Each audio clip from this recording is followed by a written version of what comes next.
नमस्कार विद्यार्थी मित्रांनो, ऑफिसर्स ऑनलाईन अकॅडमी या लर्निंग प्लॅटफॉर्मवरती आपणा सर्वांचं मनपूर्वक स्वागत आहे. प्राचीन इतिहासावरचे महत्त्वाचे काही प्रश्न जे की परीक्षेला विचारले गेलेले आहेत त्याचं ॲनालिसिस आणि त्याची प्रश्न उत्तरं जी आहेत ती या व्हिडिओमध्ये मी सांगणार आहे. तर व्हिडिओ शेवटपर्यंत बघा. चला तर मग मी या ठिकाणी सुरुवात करते. प्रश्न क्रमांक 1, योग्य विधाने ओळखा. हडप्पा ही जागा ऋग्वेदामध्ये हरिप्पा या नावाने ओळखली जाते. हडप्पा संस्कृती कांस्ययुग या नावाने ओळखली जाते. पर्याय फक्त एक आणि दोन, फक्त दोन, एकही नाही. याचं उत्तर पर्याय क, 1 आणि 2 असं येतं.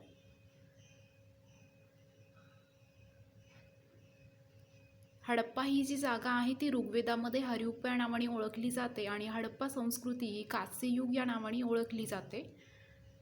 जगामध्ये प्राचीन ताम्रयुगीन जी संस्कृती आहे त्यापैकी एक ही आहे आणि हडप्पा संस्कृतीचे जर बघितलं तर त्यांचं जे उत्खनन होतं त्याच्यामध्ये कांस्यमूर्त्या ज्या होत्या त्या बऱ्याच प्रमाणामध्ये सापडलेल्या आहेत.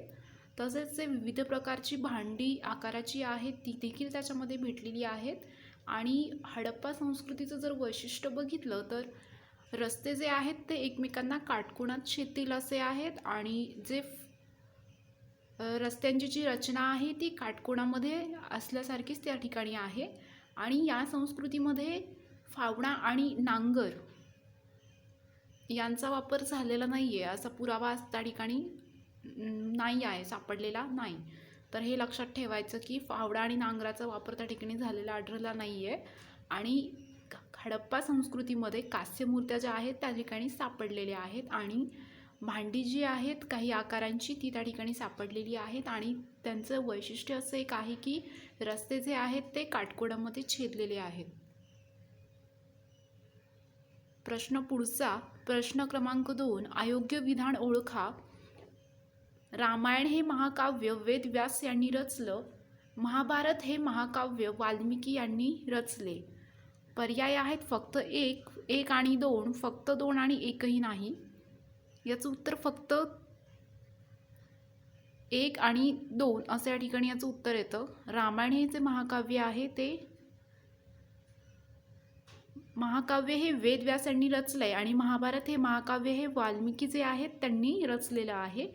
रामायणाची जी रचना होती ती महाकाव्यांनी केलेली होती आणि जे महाभारत होतं ते महाकाव्य व्यास यांनी त्या ठिकाणी रचलेलं आहे. वैदिक वाङ्मयाची जी भाषा आहे ती कोणती आहे तर ती भाषा आहे संस्कृत. आणि वेद जे आहेत ते सर्वाधिक प्राचीन साहित्यामध्ये मानले जातात. आपण जर बघितलं तर वेदांचा जो उल्लेख होतो तो प्राचीन जे आहे एकदम प्राचीन याच्यामध्ये वेदांचा त्या ठिकाणी उल्लेख होतो आणि ते प्राचीन साहित्य त्या ठिकाणी मानलं जातं. प्रश्न क्रमांक 3, अयोग्य विधान ओळखा. पूर्ववैदिक काळामध्ये लोकांची वस्ती सिंध आणि उपनदीच्या किनारी होती. पूर्ववैदिक काळामध्ये सातू हे प्रमुख धान्य होतं. पूर्ववैदिक काळामध्ये वर्णव्यवस्था ही व्यवसायावरून होती. फक्त एक आणि दोन आणि तीन, वरील सर्व हे जे आहे याच्या ठिकाणी उत्तर येईल. पूर्ववैदिक काळामध्ये लोकांची जी वस्ती होती ती सिंध आणि उपनदी हे जे किनारी भाग आहेत त्या ठिकाणी होती. आणि सातू हे जे आहे त्या ठिकाणी एक धान्य पूर्ववैदिक काळामध्ये होतं. आणि जी एक वर्णव्यवस्था असते प्रत्येक प्राचीन असेल मध्ययुगीन एक व्यवस्था असते जातीवरून जी काही एक वर्णव्यवस्था असते. आता या ठिकाणी जर बघितलं तर वर्णव्यवस्था जी होती ती व्यवसायावरून त्या ठिकाणी होती. तर व्यवसायावरून त्या ठिकाणी वर्णव्यवस्था त्या ठिकाणी होती. तसेच जर बघितलं तर त्या ठिकाणी त्या काळामध्ये देवता जे होते ते कोणते होते तर ते होते इंद्र, अग्नी, सोम, वरुण हे जे आहेत ते त्या ठिकाणी देवता होते. आणि त्यांची आता वैदिक जर म्हटलं तर वैदिक वाङ्मयामध्ये जर कोणती भाषा असेल तर ती संस्कृत हीच भाषा त्या ठिकाणी येईल. तर वैदिक वाङ्मयाची जर भाषा जर बघितली आपण तर ती संस्कृत त्या ठिकाणी येते आणि एक अत्यंत समृद्ध अशी ती भाषा आहे. आणि 4 वेदांच्या ग्रंथांना संहिता असं म्हणलं जातं. तर हेही लक्षात ठेवा, संहिता जी आहे ती 4 वेदांचे जे ग्रंथ आहेत त्यांना त्या ठिकाणी संहिता असं म्हटलं जातं. विचारलं जाऊ शकतं. हे संहिता म्हणजे काय, तर 4 वेदांचे जे ग्रंथ असतात त्यांना संहिता असं त्या ठिकाणी म्हटलं जातं. पुढचा प्रश्न, प्रश्न क्रमांक 4, उत्तर वैदिक काळाविषयी योग्य विधान ओळखा. या काळात प्रजापती ब्रह्मदेव या देवाची पूजा केली जायची. या काळामध्ये लोकांची वस्ती गोदावरी नदीच्या किनारी होती. फक्त एक आणि दोन, फक्त दोन आणि एकही नाही. फक्त एक हा जो काळ होता उत्तर वैदिक काळ, त्याच्यामध्ये प्रजापती जे होते ब्रह्मदेव या देवांची पूजा केली जायची. आणि जर बघितलं तर वस्ती जी आहे तर ती वस्ती होती गंगा नदीच्या किनारी, त्या ठिकाणी त्यांची वस्ती होती. जे उत्तर वैदिक काळ होतं त्याच्यामध्ये वस्ती ही गंगा नदीच्या किनारी होती. आणि वर्णव्यवस्था जी होती ती व्यवसायावरून त्या ठिकाणी ठरवली जायची. देवता जर बघितलं तर इंद्र, अग्नी, सोम आणि वरुण हे जे होते त्या ठिकाणी देवता होते. आणि एक संस्कृत भाषा, त्या ठिकाणी एक वैदिक वाङ्मयाची जी भाषा असते ती त्या ठिकाणी वापरली गेली आहे. प्रश्न पुढचा, योग्य विधान ओळखा. वैदिक काळामध्ये प्रशासनाची व्यवस्था ही कुल, ग्राम, 20 जण राष्ट्र होती. 20 म्हणजे गावाचा समूह होता. फक्त एक आणि दोन, फक्त दोन आणि एकही नाही, तर फक्त क. तर या ठिकाणी वैदिक काळामध्ये जी प्रशासनाची व्यवस्था होती ती कुल, ग्राम, 20 जण राष्ट्र त्या ठिकाणी होती. 20 म्हणजे काय असतं, तर 20 म्हणजे गावांचा समूह, द ग्रुप ऑफ विलेजेस.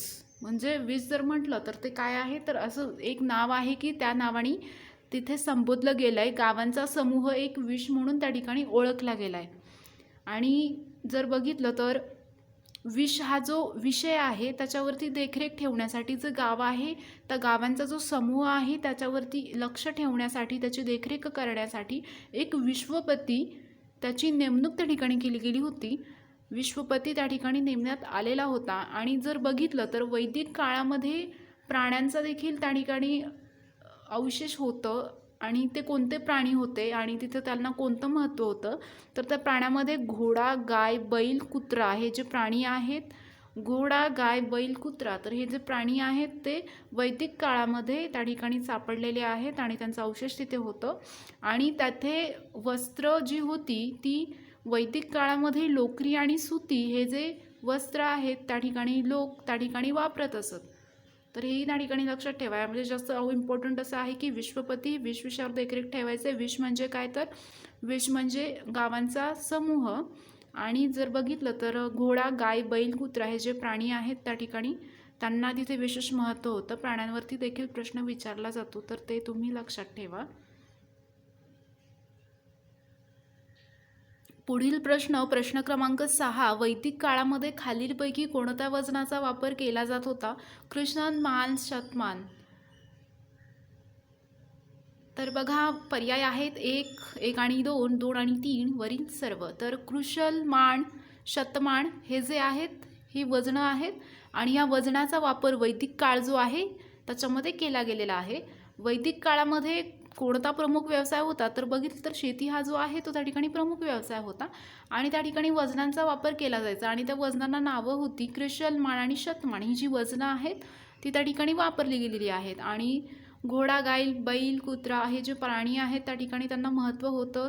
लोकरी आणि सुतीची वस्त्र आहेत ते त्या ठिकाणी वापरली गेलेली आहेत. पुढचा प्रश्न आहे, प्राचीन वाङ्मयामध्ये खालीलपैकी कोणत्या स्त्रियांचे उल्लेख आढळतात. गार्गी, मैत्रेयी, लोपामुद्रा. 1 आणि 2, 2 आणि 3 आणि वरील सर्व. गार्गी, मैत्रेयी, लोपमुद्रा हे जे आहेत ते प्राचीन वाङ्मयामध्ये ह्या ज्या आहेत तर या वाङ्मयामध्ये या स्त्रियांचा उल्लेख त्या ठिकाणी आढळतो. या ज्या गार्गी, मैत्रेयी, लोपमुद्रा आहेत अशी नावं त्या ठिकाणी त्यांना होती. आणि वैदिक काळामध्ये जर बघितलं तर मुलींना शिक्षणासाठी परवानगी त्या ठिकाणी होती. आणि परंतु परवानगी होती पण शिक्षणाचं जे प्रमाण होतं स्त्रियांमध्ये ते फार थोडं होतं. तर वैदिक काळामध्ये मुलींना शिक्षणासाठी त्या ठिकाणी परवानगी होती. पुढील प्रश्न, वैदिक काळात ब्राह्मण, क्षत्रिय, वैश्य, शूद्र असे वर्ण होते. वैदिक काळातील समाज मातृप्रधान होता. यापैकी योग्य विधान ओळखायचं आहे. फक्त 1 आणि 2, 1, 2, एकही नाही. तर वैदिक काळामध्ये ब्राह्मण, क्षत्रिय, वैश्य आणि शूद्र असे वर्ण होते. आणि हे जे वर्ण आहेत ते वैदिक काळामध्ये होते. आणि या ठिकाणी जर बघितलं तर वैदिक काळामध्ये समाज हा जो आहे तो पितृप्रधान त्या ठिकाणी होता. म्हणजे पितृप्रधान त्या ठिकाणी होता. आणि वर्ण व्यवसायावरून ठरायचे. आणि नंतरच्या काळामध्ये वर्ण हे जन्मावरून ठरू लागले. जन्मावरून नंतर वर्ण जे आहेत त्या ठिकाणी डिसाईड झाले आणि जेव्हा वर्णजन्मावरून ठरायला लागले त्यानंतर जाती निर्माण झाल्या होत्या. वैदिक काळामध्ये जन्मापासून मृत्यूपर्यंत व्यक्तीच्या आयुष्याची आखणी डॅश डॅश आश्रम व्यवस्थेमध्ये केली जाते.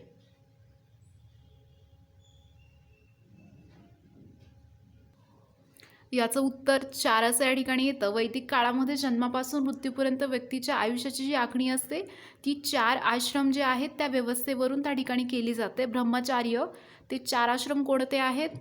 पहिला आहे ब्रह्मचार्य, गृहस्थाश्रम, वासनाप्रस्थाश्रम, संन्याश्रम. ब्रह्मचर्याश्रम, गृहस्थाश्रम, वानप्रस्थाश्रम आणि संन्यासाश्रम. पुढचा प्रश्न, योग्य विधान ओळखायचं आहे. रस्ते एकमेकांना काटकोनात छेदत होते. नद्यांना वारंवार येणारी पूर लक्षात घेऊन या संस्कृतीतील घरे ही उंच उंच झोतांवर बांधली जात. या संस्कृतीमध्ये नगरांभोवती मोठी संरक्षण भिंत बांधली जात. 1 आणि 2 वरील सर्व, 2 आणि 3 वरील सर्व रस्ते जे आहेत ते काटकोणामध्ये छेदत आहेत. नद्यांना वारंवार येणारा पूर लक्षात घेऊन या संस्कृतीमधील घरे ही उंच उंच झोतांवर बांधली जात आणि या संस्कृतीमध्ये नगरांभोवती मोठी संरक्षण भिंतही बांधली जात होती. तर हे सर्व विधानं त्या ठिकाणी बरोबर आहेत. जर बघितलं तर त्यावेळेस जे संस्कृती आहे त्या संस्कृतीमध्ये नगरांभोवती एक मोठी संरक्षण भिंत त्या ठिकाणी उभारली गेली होती संरक्षण पर्पजसाठी. आणि जे दोन्ही रस्त्यांच्या बाजूनं एक बंद गटारे जी आहेत ती जमिनीखाली सुमारे 1 मीटर खोल त्या ठिकाणी होती. आणि या काळामध्ये जर कोणतं धान्य वापरलं गेलं तर सातू हे जे आहे तर प्रमुख धान्य त्या ठिकाणी वापरलं गेलं. वर्णव्यवस्था जी असते ती व्यवसायावरून त्या ठिकाणी ठरवली गेली. इंद्र, अग्नी, सोम, वरुण हे देवता त्या ठिकाणी त्यांना महत्त्व होतं. आणि वैदिक वाङ्मयामध्ये जर बघितलं तर संस्कृत भाषा जी आहे ती संस्कृत भाषा त्या ठिकाणी होती. पुढचा प्रश्न, योग्य विधान ओळखा. धर्माची तत्वे प्रकट करणाऱ्याला जैन धर्मात तीर्थकार असं म्हणतात. वर्धमान महावीर जैन धर्माचे 23वे तीर्थकार होते. फक्त 1 आणि 2, फक्त 2 एकही नाही. धर्माची तत्व प्रकट करणाऱ्या जैन धर्मामध्ये तीर्थकार असं त्या ठिकाणी म्हणलं गेलं आहे. जी धर्माची तत्व असतात ती प्रकट करणाऱ्याला जैन धर्मामध्ये तीर्थकार असं म्हणतात.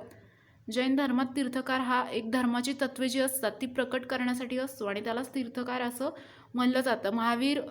वर्धमान महावीर जे होते ते जैन धर्माचे 24वे तीर्थकार त्या ठिकाणी होते. त्यांचं जर इसवी सन बघितलं तर ते आहे 599 ते इसवी सन पूर्व 527. त्यांचा जन्म झालेला आहे कुंडग्राम या ठिकाणी आणि त्यांच्या पिताचं नाव होतं सिद्धार्थ आणि आईचं नाव होतं त्रिशाला. तर 24वे तीर्थकार कुंडग्राम येथे जन्म. वडिलांचं नाव सिद्धार्थ होतं आणि आईचं नाव होतं त्रिशाला. धर्माची जी तत्वे असतात ती प्रकट करणारे जे असतात जैन धर्मामध्ये त्यांना तीर्थकार असं म्हणलं जातं. वर्धमान महावीर यांनी आपल्या अनुयायांना खालीलपैकी कोणती त्रिरत्ने सांगितली आहेत? सम्यक दर्शन, सम्यक ज्ञान, सम्यक चरित्र, सम्यक आहार. फक्त 1, 2, फक्त 1, 2, 3 सर्व 1, 2, 3. तर सम्यक दर्शन, सम्यक ज्ञान, सम्यक चरित्र, सम्यक आहार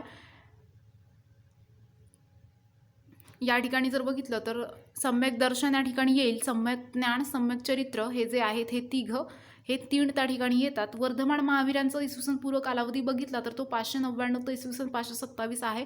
कुंडग्राम या ठिकाणी त्यांचा जन्म झाला. त्यांच्या पिताचं नाव सिद्धार्थ होतं, आईचं नाव त्रिशाला होतं. वर्धमान महावीर जे आहेत त्यांनी आपल्या अनुयायांना 3 त्रिरत्ने दिलेली आहेत. सम्यक दर्शन, सम्यक ज्ञान आणि सम्यक चरित्र. आपण जर बघितलं तर सम्यक दर्शन म्हणजे काय असतं तर तत्त्वज्ञानावर विश्वास ठेवणं हे सम्यक दर्शन त्या ठिकाणी येतं. सम्यक ज्ञान म्हणजे शिकवणी जैन तत्त्वज्ञानाचं जे ज्ञान असतं ते करून घेणं म्हणजे सम्यक ज्ञान. सम्यक चरित्र, सम्यक चरित्रामध्ये पंचमहाव्रत असतात, त्या पंचमहाव्रतानुसार त्याचं आचरण करणं म्हणजे सम्यक चरित्र असं त्या ठिकाणी येईल. पुढचा प्रश्न, अयोग्य विधान ओळखायचं. गौतम बुद्धांचे मूळ नाव राहुल असं होतं. गौतम बुद्धांचा जन्म इलाहाबाद येथे झाला. 1 आणि 2, फक्त 2 एकही नाही. तर 1 आणि 2 गौतम बुद्धांचं जे मूळ नाव आहे ते राहुल होतं आणि गौतम बुद्धांचा जन्म इलाहाबादमध्ये झाला. त्यांचं जे मूळ नाव होतं ते सिद्धार्थ होतं गौतम बुद्धांचं. त्यांचा जो जन्म होता तो नेपाळमध्ये लुंबिनी हे जे एक ठिकाण आहे त्या ठिकाणी नेपाळमधील लुंबिनी या ठिकाणी गौतम बुद्धांचा जन्म झाला. आणि इसवी सन पूर्व जर बघितलं तर 563 ते इसवी सन पूर्व 463 त्यांचा कालावधी त्या ठिकाणी सांगता येईल. आणि त्यांच्या पिताचं नाव होतं शुद्धोदन, आईचं नाव होतं मायावती. तर हे विधान या ठिकाणी बरोबर आहेत. पुढील प्रश्न, अयोग्य विधान ओळखा. थिरीगाथा बौद्ध धर्मीय ग्रंथामध्ये 73 विद्वान स्त्रियांनी रचलेल्या 522 गाथांचा संग्रह केलेला आहे. संस्कृत भाषेतील या गाथा काव्य स्वरूपामध्ये येतात. फक्त 1 आणि 2, फक्त 2 एकही नाही. फक्त 2 संस्कृत भाषेमधील जी गाथा आहे ती काव्य स्वरूपामध्ये आहे. थेरी गाथा ही बौद्ध धर्मीय ग्रंथामध्ये 73 विद्वान स्त्रियांनी रचलेली 522 ज्या गाथा आहेत त्यांचा संग्रह त्या ठिकाणी येतो. पाली भाषेतील या गाथा काव्य स्वरूपामध्ये आहेत. भाषा लक्षात ठेवायची आहे, पाली भाषा त्या ठिकाणी वापरली गेली आहे. पाली भाषेमध्ये जी गाथा काव्य आहे ती त्या ठिकाणी त्याच्या स्वरूपामध्ये येते. योग्य विधान ओळखायचे. जैन धर्माचे प्रथम तीर्थकार ऋषभदेव होते. जैन धर्माचे 23वे तीर्थकार पार्श्वनाथ होते. पर्याय आहेत फक्त 1, 1 आणि 2, फक्त 2, एकही नाही. तर 1 आणि 2 अशा ठिकाणी ही विधानं आहेत. जैन धर्माचे प्रथम तीर्थकार ऋषभदेव होते, हे विधान बरोबर आहे. जैन धर्माचे 23वे तीर्थकार जे होते ते पार्श्वनाथ होते.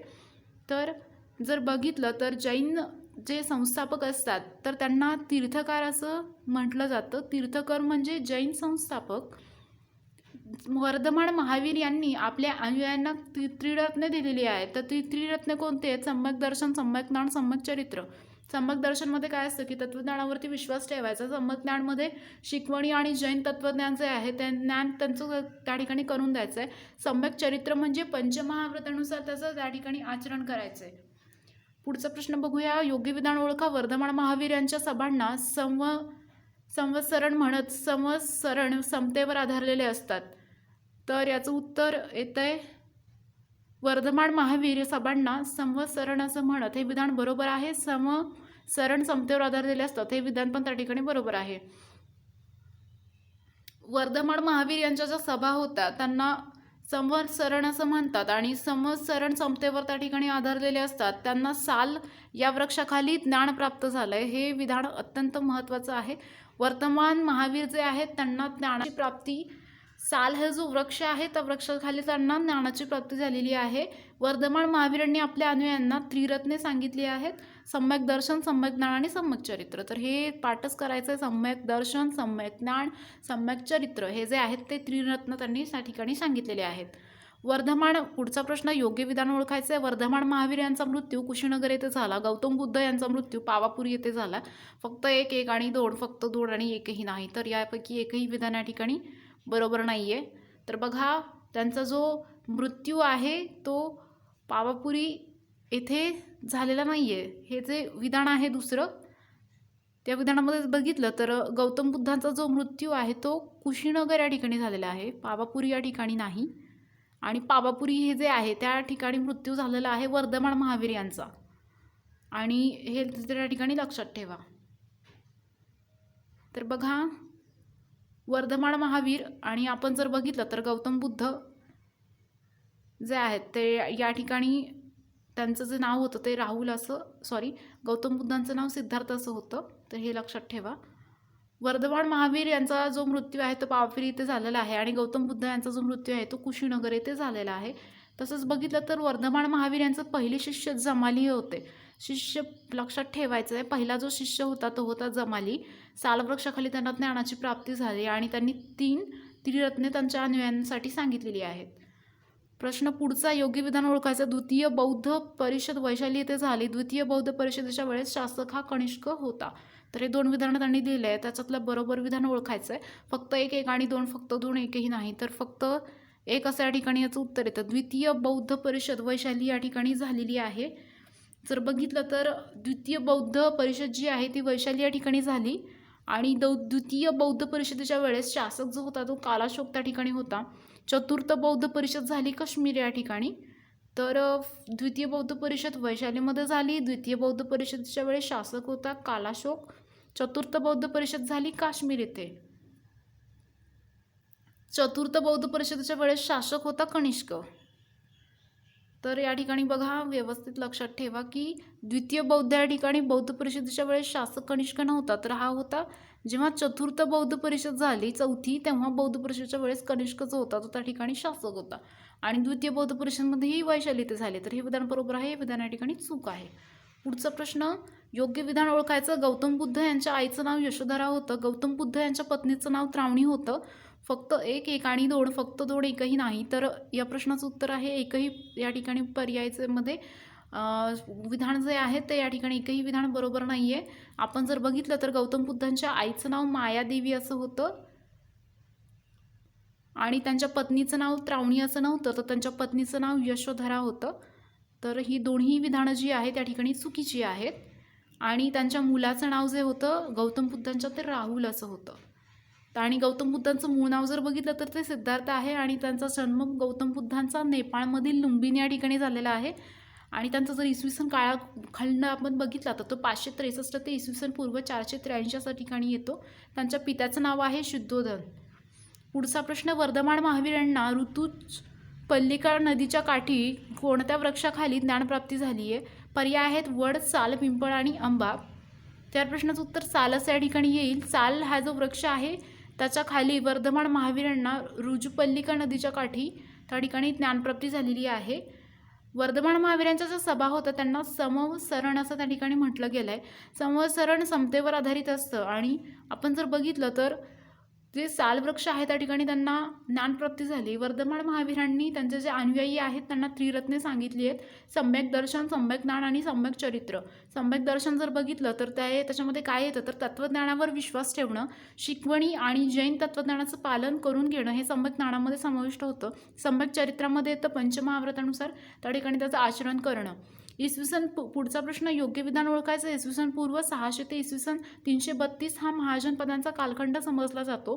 जण्याचा उल्लेख प्रथम सामवेदामध्ये आला आहे. पर्याय आहेत फक्त एक, एक आणि दोन, फक्त दोन, एकही नाही, फक्त एक असं या ठिकाणी या प्रश्नाचं उत्तर येतं. इसवी सन पूर्व 600 ते इसवी सन 332 जे आहेत ते महाजनपदाचा त्या ठिकाणी कालखंड त्या ठिकाणी समजला जातो. इसवी सन पूर्व 600 ते इसवी सन 332 हा महाजनपदाचा त्या ठिकाणी कालखंड आहे. आणि जन जो आहे हा शब्द, या शब्दाचा जो उल्लेख आहे तो ऋग्वेद जो आहे, ऋग्वेदामध्ये जन याचा उल्लेख त्या ठिकाणी प्रथम करण्यात आलेला आहे.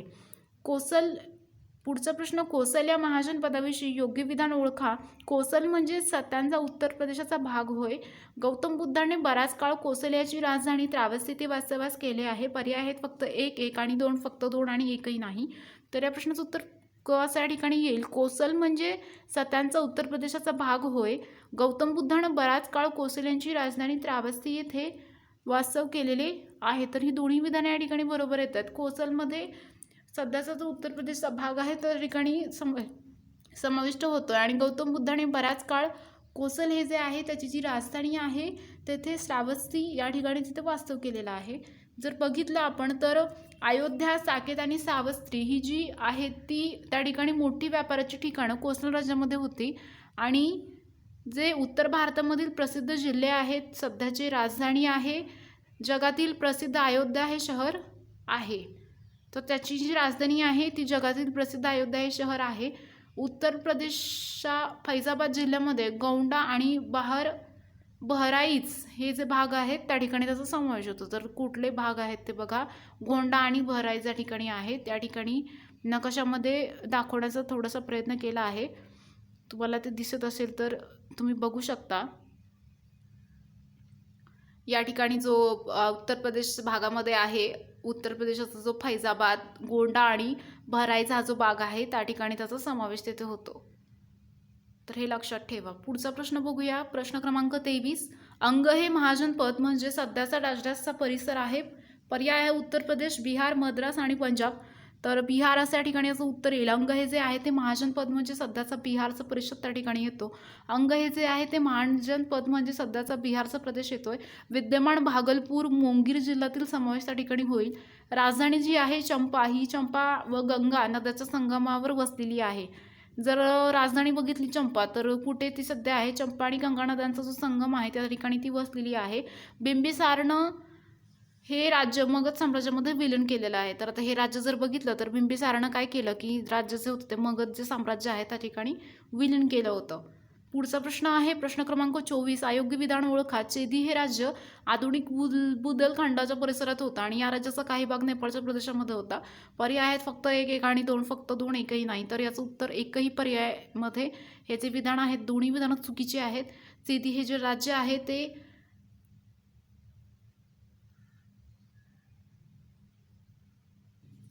या ठिकाणी जर बघितलं तर चेदी हे राज्य आधुनिक बुंदेलखंडाच्या परिसरात होतं. हे विधान या ठिकाणी बरोबर आहे. आणि राज्याचा काही भाग नेपाळच्या प्रदेशात होतं हे विधान पण बरोबर आहे. पण प्रश्नामध्ये आपल्याला असं विचारलंय अयोग्य विधान ओळखा असं सांगितलंय, म्हणजे चुकीचं विधान या ठिकाणी आपल्याला ओळखायचं आहे.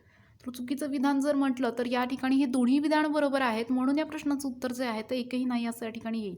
आता जर बघितलं आपण तर कधी कधी प्रश्न वाचत असताना आपण काय करतो की योग्य अयोग्य विधान व्यवस्थित आपल्याला वाटतं की योग्य विधानाचं विचारलं आहे आणि आपण काय करतो की योग्य विधान त्यानुसार आपण उत्तर लिहितो आणि त्याच्यामुळे एखादा दुसरा प्रश्नाचा मार्क्स आपला कटतो. तर प्रश्न वाचत असताना व्यवस्थित वाचायचा आहे.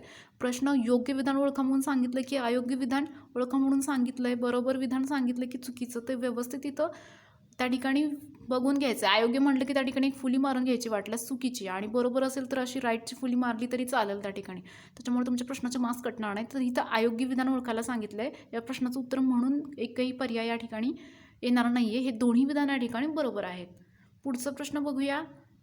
प्रश्न क्रमांक 25. कुरु या महाजन पदाविषयी योग्य विधान ओळखायचं आहे. विधान दिले आहेत 2. पंजाब दिल्लीच्या परिसरात यमुनेच्या तीरावर हे राज्य आहे. सध्याचा दिल्लीचा प्रदेश म्हणजे कुरु या महाजन पदाचा अंतर्गत येतो. पर्याय आहेत फक्त 1, 1 आणि 2. फक्त 2, 1ही नाही. तर याचं उत्तर 1 आणि 2 अशा ठिकाणी येतं. पंजाब दिल्लीचा जो परिसर आहे तो परिसरात यमुनाचे जे तीर आहे ते यमुनेच्या तीरावर हे राज्य होतं. सध्याचा दिल्लीचा जो प्रदेश आहे तो कुरु या महाजन पदाचा अंतर्गत त्या ठिकाणी होता. तर हे विधान पण या ठिकाणी बरोबर येतं. योग्य विधान त्यांनी त्या ठिकाणी सांगितलेलं आहे. तर बघा, कुरु जे आहे ते महाजन पदाची राजधानी इंद्रप्रस्थ त्या ठिकाणी होती. तर त्याची जी राजधानी होती कुरु, हे जे महाजन पद आहे त्याची इंद्रप्रस्थ त्या ठिकाणी होती. तर हे राजधानी लक्षात ठेवा, इंद्रप्रस्थ. पुढील प्रश्न बघा. प्रश्न क्रमांक 26. योग्य विधान ओळखायचं आहे. मल्ल हे राज्य उत्तर प्रदेशातील काकुस्थ नदीच्या तीरावर होतं.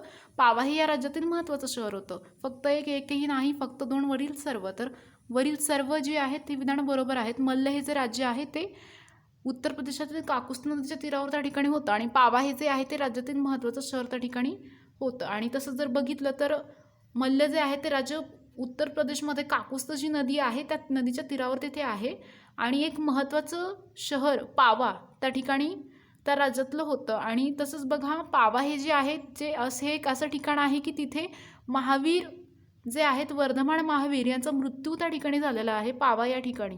तर हे लक्षात ठेवा. पावा हे जे ठिकाण आहे त्या ठिकाणी या राज्यातील ठिकाण म्हणजे उत्तर प्रदेशमधील काकुस्थ नदीच्या तीरावरचं जे आहे त्या ठिकाणचं ठिकाण आहे ते वर्धमान महावीरांचा मृत्यू झालेला आहे. आणि मल्ल हे जर सध्या बघितलं आपण तर हे कुठं आहे आत्ताचं जर लोकेशनमध्ये आपण जर ते बघितलं, मल्ल हे जे ठिकाण आहे तर गोरखपूर जे आहे हे ठिकाण, गोरखपूर या ठिकाणी मल्ल हे ठिकाण त्या ठिकाणी सापडेल.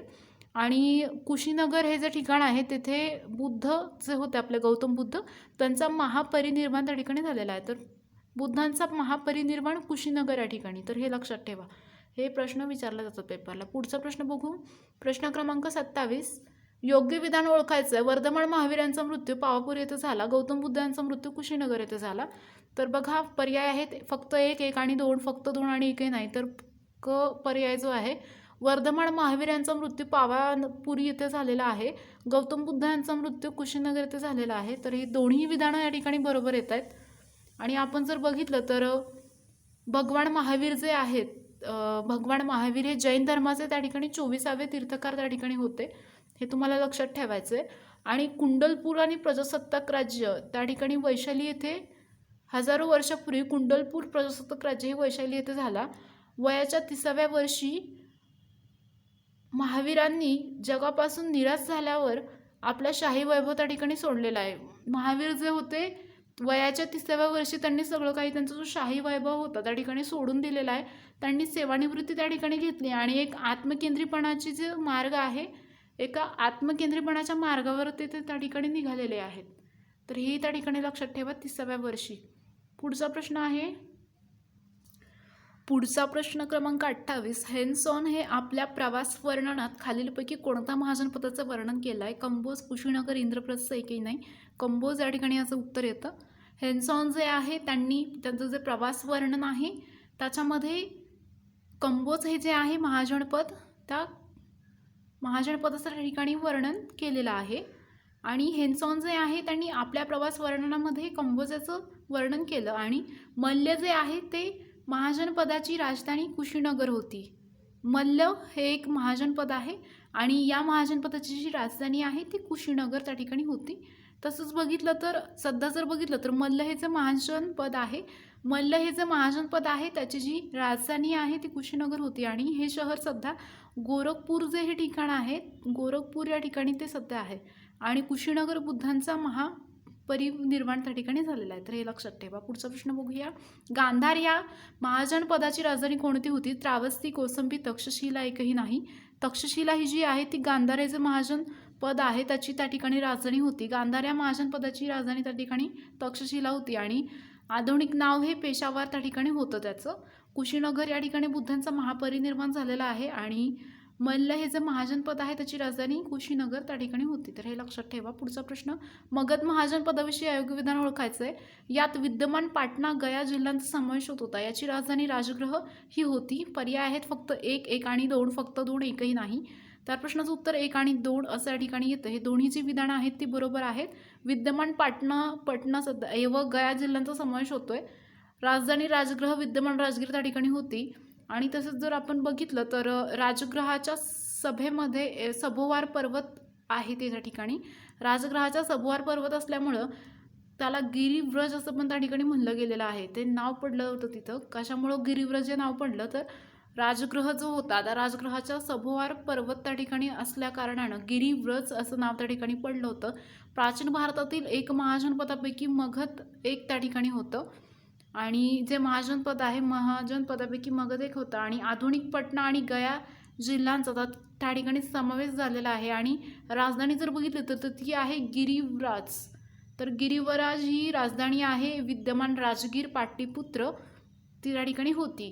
तसेच जे मगधचा जर पहिला उल्लेख बघितला तर तो पहिला उल्लेख जो आहे तो त्या ठिकाणी अर्थवेद जो आहे अर्थवेदामध्ये मगधचा पहिला उल्लेख त्या ठिकाणी आढळतो आणि चिंतामणी या मोहिमेनुसार मगधला जे आहे ते केकत म्हटलं गेलं आहे. तर हे नाव लक्षात ठेवायचं आहे, केकत हे नाव लक्षात ठेवा. केकत जे आहे त्या केकत म्हटलं गेलं आहे मगधला आणि मगधचा जो पहिला उल्लेख आहे तो अर्थवेदामध्ये त्या ठिकाणी आढळतोय. वेद लक्षात ठेवायचा आहे, अथर्ववेद मगधचा पहिला उल्लेख आणि चिंतामणी या मोहिमेनुसार मगधला केकत असं म्हटलं गेलेलं आहे. पुढचा प्रश्न क्रमांक 31. योग्य विधान ओळखायचे. बिहारच्या परिसरातील गंगा सोन नदीच्या खोऱ्यामध्ये मगध हे राज्य पसरलं होतं. बिहारमधील पाटलीपुत्र ही मगधची राजधानी होती. पर्याय आहेत फक्त 1, 1 आणि 2, फक्त 2 आणि एकही नाही. फक्त क या ठिकाणी असं उत्तर आहे. हे जी दोन्ही विधानं आहेत ती बरोबर आहेत.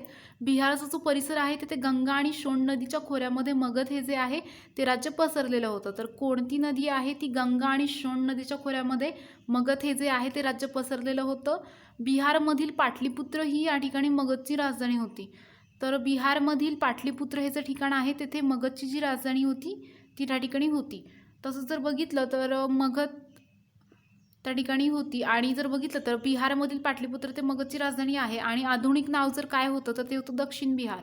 तर आधुनिक नाव पण तुम्हाला ते लक्षात ठेवायचं. आधुनिक नाव त्या ठिकाणी दक्षिण बिहार असं होतं आणि बौद्ध धर्माची जी परिषद आहे तर पहिली बौद्ध धर्माची जी परिषद आहे ती त्या ठिकाणी भरली होती. तर ही त्या ठिकाणी लक्षात ठेवा. पहिली बौद्ध धर्माची परिषद त्या ठिकाणी भरलेली होती. पुढचा प्रश्न बघूया. प्रश्न क्रमांक 32. योग्य विधान ओळखायचे. महागोविंद या वास्तुविशारदाने मगधेश्वर बांधलं. चंद्रगुप्त मौर्याच्या दरबारात जीवक हा प्रसिद्ध वैद्य होता. पर्याय आहेत फक्त 1, 1 आणि 2, फक्त 2 एकही नाही. तर फक्त 1 हा पर्याय त्या ठिकाणी बरोबर येईल आणि हा पर्याय 2 चुकीचा येईल. महागोविंद या वास्तुविशारदाने मगधेश्वर बांधलंय. तर बघा आणि जर दुसरे विधान आहे की चंद्रगुप्तच्या दरबारामध्ये जीवक हा प्रसिद्ध वैद्य होता. तर चंद्रगुप्ताच्या दरबारामध्ये जीवक हा प्रसिद्ध वैद्य नव्हता. तर बिंबिसार जो होता तर बिंबिसारच्या दरबारामध्ये जीवक हा जो आहे प्रसिद्ध वैद्य त्या ठिकाणी होता. तर हे विधान त्या ठिकाणी चुकीचं ठरतं आणि फक्त विधान 1 त्या ठिकाणी बरोबर येईल. चंद्रगुप्त मौर्य जर बघितलं आपण तर चंद्रगुप्त मौर्य जे होते ते मौर्य साम्राज्याचे संस्थापक होते त्या ठिकाणी. तर त्यांनी जो साम्राज्य स्थापित केलं ते मौर्य साम्राज्य होतं चंद्रगुप्त मौर्य यांचं. चंद्रगुप्त मौर्य यांनी मौर्य साम्राज्याचे त्या ठिकाणी संस्थापक ते होते. चंद्रगुप्तांनी काय केलं की आयुष्याच्या शेवटच्या काळामध्ये जो राजपद होता त्यांचा त्या ठिकाणी त्यांनी त्याचा त्याग केलेला आहे आणि जैन धर्म जो आहे तो त्या ठिकाणी त्यांनी स्वीकारलेला आहे. तर जैन धर्माची जी एक स्वीकारणा त्यांनी केली आहे. जेव्हा त्यांचा आयुष्याचा शेवटचा टप्पा होता तेव्हा त्यांनी जैन धर्म त्या ठिकाणी स्वीकारलेला आहे. आणि जर बघितलं तर शेवटच्या काळामध्ये ते श्रवणबेळगोळ हे ठिकाण आहे. तर बघा श्रवणबेळगोळ हे ठिकाण लक्षात ठेवायचं आहे. श्रवणबेळगोळ हे ठिकाण तेथे जाऊन ते राहिलेले आहेत आणि त्यांचा मृत्यू पण तेथेच झालेला आहे. तर जैन धर्माचा स्वीकार आयुष्याच्या शेवटच्या टप्प्यांवरती चंद्रगुप्त मौर्य यांनी केला आणि एक राजपद जे होतं त्यांना मिळालेलं, जे एक मौर्य साम्राज्य स्थापित केलं होतं, तसं त्याग त्यांनी ते केला आणि श्रवणबेळगोळ हे जे ठिकाण आहे त्या ठिकाणी ते गेले आणि तिथेच त्यांचा मृत्यू त्या ठिकाणी झालेला आहे. पुढचा प्रश्न आहे अयोग्य विधान ओळखायचं आहे. तक्षशिलेच्या आसपासच्या प्रदेशामध्ये गांधार शैली विकसित झाली. ग्रीक कला शैलीचा प्रभाव हा भारतीय शिल्पशैलीवरून पडून ही नवीन शैली रूढ झाली आहे. पर्याय आहेत फक्त एक, एक आणि दोन, एकही नाही आणि वरील सर्व. फक्त ब या ठिकाणी याचं उत्तर येतं, कारण हे दोन्ही विधानं बरोबर आहेत आणि प्रश्न विचारला अयोग्य विधान ओळखा. तर मग या प्रश्नाच्या दृष्टीनं जर बघितलं तर ही दोन्ही विधानं अयोग्य नाहीत, बरोबर आहेत, म्हणून ही दोन्ही विधानं या ठिकाणी चूक ठरतील. पण असं बघितलं तरी दोन्ही विधानं बरोबर आहेत. तक्षशिलेच्या आसपासचा जो प्रदेश आहे तिथं गांधार शैली विकसित होती. ग्रीक कला शैलीचा प्रभाव हा भारतीय शिल्पशैलीवरून पडून ही नवीन शैली त्या ठिकाणी रूढ झालेली आहे. तर ही दोन्ही विधानं बरोबर आहेत. पण प्रश्नामध्ये अयोग्य विचारल्यामुळे याचं उत्तर ब असं या ठिकाणी येतं. तसेच बघा वास्तवता, बांधेसूदपणा, दगडातील नाजूक कोरीव काम ही त्या शैलीची त्या ठिकाणी वैशिष्ट्य होती. तर आपण बघितलं तर जी शैली आहे ग्रीक कला शैलीचा जो प्रभाव आहे तो भारतीय शिल्पशैलीवर पडून ही नवीन शैली त्या ठिकाणी रूढ झाली होती. ग्रीक कला शैली जी आहे त्याच्यामध्ये बघा काही वैशिष्ट्य होती कला शैलीमध्ये ग्रीक कलेच्या, आणि ती वैशिष्ट्य कोणती होती तर वास्तवता होती, त्याच्यामध्ये एक बांधेसूदपणा होता आणि तसंच जर बघितलं तर दगडातील जे एक नाजूक कोरीव काम आहे त्या ठिकाणी होतं. या शैलीची वैशिष्ट्य त्या ठिकाणी होती. गौतम बुद्धांच्या ज्या अनेक प्रतिमा आहेत ते या शैलीच्या शिल्पित केलेल्या आहेत. तर हा प्रश्न पण विचारला जाऊ शकतो. प्रश्न असा तयार होतो की गौतम बुद्धाच्या ज्या प्रतिमा आहेत त्या कोणत्या शैलीमध्ये शिल्पित केल्या होत्या. तर बघा गौतम बुद्धांच्या ज्या प्रतिमा आहेत त्या ग्रीक कला शैली जी होती त्याच्यामध्ये शिल्पशैली त्याच्यामध्ये त्यांनी शिल्पित केल्या गेलेल्या आहेत. तर हे लक्षात ठेवा. पुढचा प्रश्न बघूया. प्रश्न क्रमांक 34. अयोग्य विधान ओळखायचं आहे. चंद्रगुप्त मौर्य हा मौर्य साम्राज्याचा संस्थापक होता. चंद्रगुप्ताने आयुष्याच्या शेवटच्या काळामध्ये राजपदाचा त्याग केला आणि बौद्ध धर्माचा स्वीकार केला आहे. बघा प्रश्नामध्ये अयोग्य विधान ओळखायचे. पर्याय आहेत फक्त एक, एक आणि दोन, फक्त दोन आणि एकही नाही. तर चंद्रगुप्त मौर्य हे साम्राज्याचे संस्थापक होते, हे विधान बरोबर आहे. चंद्रगुप्तांनी आयुष्याच्या शेवटच्या काळामध्ये राजपदाचा त्याग केला आणि बौद्ध धर्माचा स्वीकार केला. तर बघा आयुष्याच्या काळात शेवटच्या पदामध्ये त्यांनी त्याग केला राजपदाचा, पण त्यांनी बौद्ध धर्म स्वीकारला नाही आहे. जैन धर्म जो आहे तो जैन धर्म त्यांनी त्या ठिकाणी स्वीकारला आहे. तर हे विधान या ठिकाणी चूक ठरतं. मग प्रश्नामध्ये आपल्याला अयोग्य विधान ओळखायला सांगितलेलं आहे. तर अयोग्य विधान जर म्हणलं तर पर्याय 2 या ठिकाणी, म्हणजेच फक्त 2 या ठिकाणी असं ठिकाणी उत्तर येतं. तर बघा तर त्यांनी मौर्य साम्राज्याची स्थापना केली आहे चंद्रगुप्त मौर्य यांनी आणि त्याग केला आणि जैन धर्माचा स्वीकार केला. आणि बघा आयुष्याच्या शेवटच्या काळामध्ये श्रवणबेळगोळ हे ठिकाण आहे तिथे गेले आहेत, तिथेच त्यांचा मृत्यू झालेला आहे. आणि एक महान सम्राट होता तो, मौर्य साम्राज्याची स्थापना होती त्यांनी केलेली होती.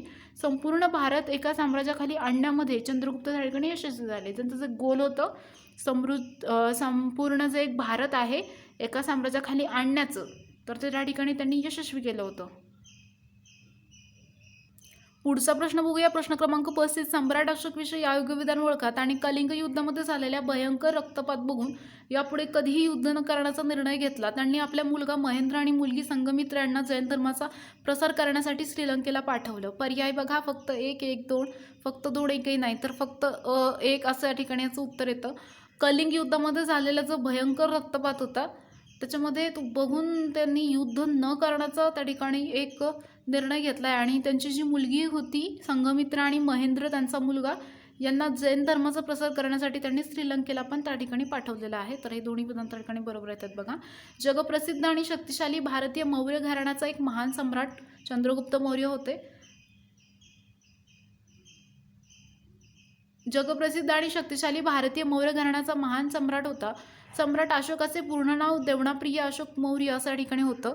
तर अशोकाचे जे पूर्ण नाव होतं अशोकाचे पूर्ण नाव देवनाप्रिय अशोक मौर्य होतं. त्यांचं जे शासन होतं ते प्राचीन भारतामध्ये जर बघितलं तर ते बघा 249 BC ते 232 BC असं या ठिकाणी येतं. चक्रवर्ती सम्राट अशोक मौर्य राजवंश राज अखंड भारत आणि त्यांच्या मौर्य साम्राज्य विस्तारामध्ये ज्या श्रेणी हिंदू कुश्क आणि उत्तर दक्षिण गोदावरी नदीच्या दक्षिण आणि म्हैसूर आणि बांगलादेश पूर्वमध्ये बघा आता हे ठिकाण आहे कुठून उत्तर दक्षिण गोदावरी नदीच्या ते दक्षिण आणि म्हैसूर आता आणि बांगलादेश पूर्वमध्ये कुठल्या ठिकाणी येतं बघा. अफगाणिस्तान, इराण, पश्चिम सम्राट अशोकाचं साम्राज्य येईल. संपूर्ण आजचा भारत, पाकिस्तान, अफगाणिस्तान त्यांचं साम्राज्याचा विस्तार कुठपर्यंत होता बघा. आत्ताचं जर आपण बघितलं ओव्हरऑल तर आता सुद्धा भारत आणि इतर जे देश आहेत ते जर बघितले आपण ॲज अ व्ह्यू तर अफगाणिस्तान, इराण, पश्चिम सम्राट अशोकाचं साम्राज्य यांचं संपूर्ण भारत, पाकिस्तान, अफगाणिस्तान, जपानचे नेपाळ, बांगलादेश, भूतान, म्यानमारचं बहुतांश प्रदेश ताब्यात घेतले गेले. विशाल साम्राज्य आत्तापर्यंतचे सर्वात मोठे भारतीय साम्राज्य त्या ठिकाणी राहिलेले आहेत. कलिंग ते कोणतं युद्ध होतं की ते भयंकर रक्तपात बघून त्यांनी युद्ध न करण्याचा निर्णय घेतला तर ते युद्ध होतं कलिंग युद्ध. ते एक युद्धानं त्यांच्या आयुष्याला एक वेगळीच कलाटणी त्या ठिकाणी दिली आणि त्यांनी तो रक्तपात कलिंगाच्या युद्धामध्ये बघितला आणि युद्ध न करण्याचा जो एक महत्त्वाचा त्यांच्या आयुष्याच्या टप्प्यातला जो निर्णय आहे तो कलिंग युद्धातला रक्तपात बघून त्यांनी घेतला आणि आपली मुलगी आणि आपला मुलगा महेंद्र आणि मुलगी संघमित्रा यांना बौद्ध धर्म जो आहे त्याचा स्वीकार करण्यासाठी त्या ठिकाणी त्यांनी श्रीलंकेला त्यांना पाठवलेला आहे.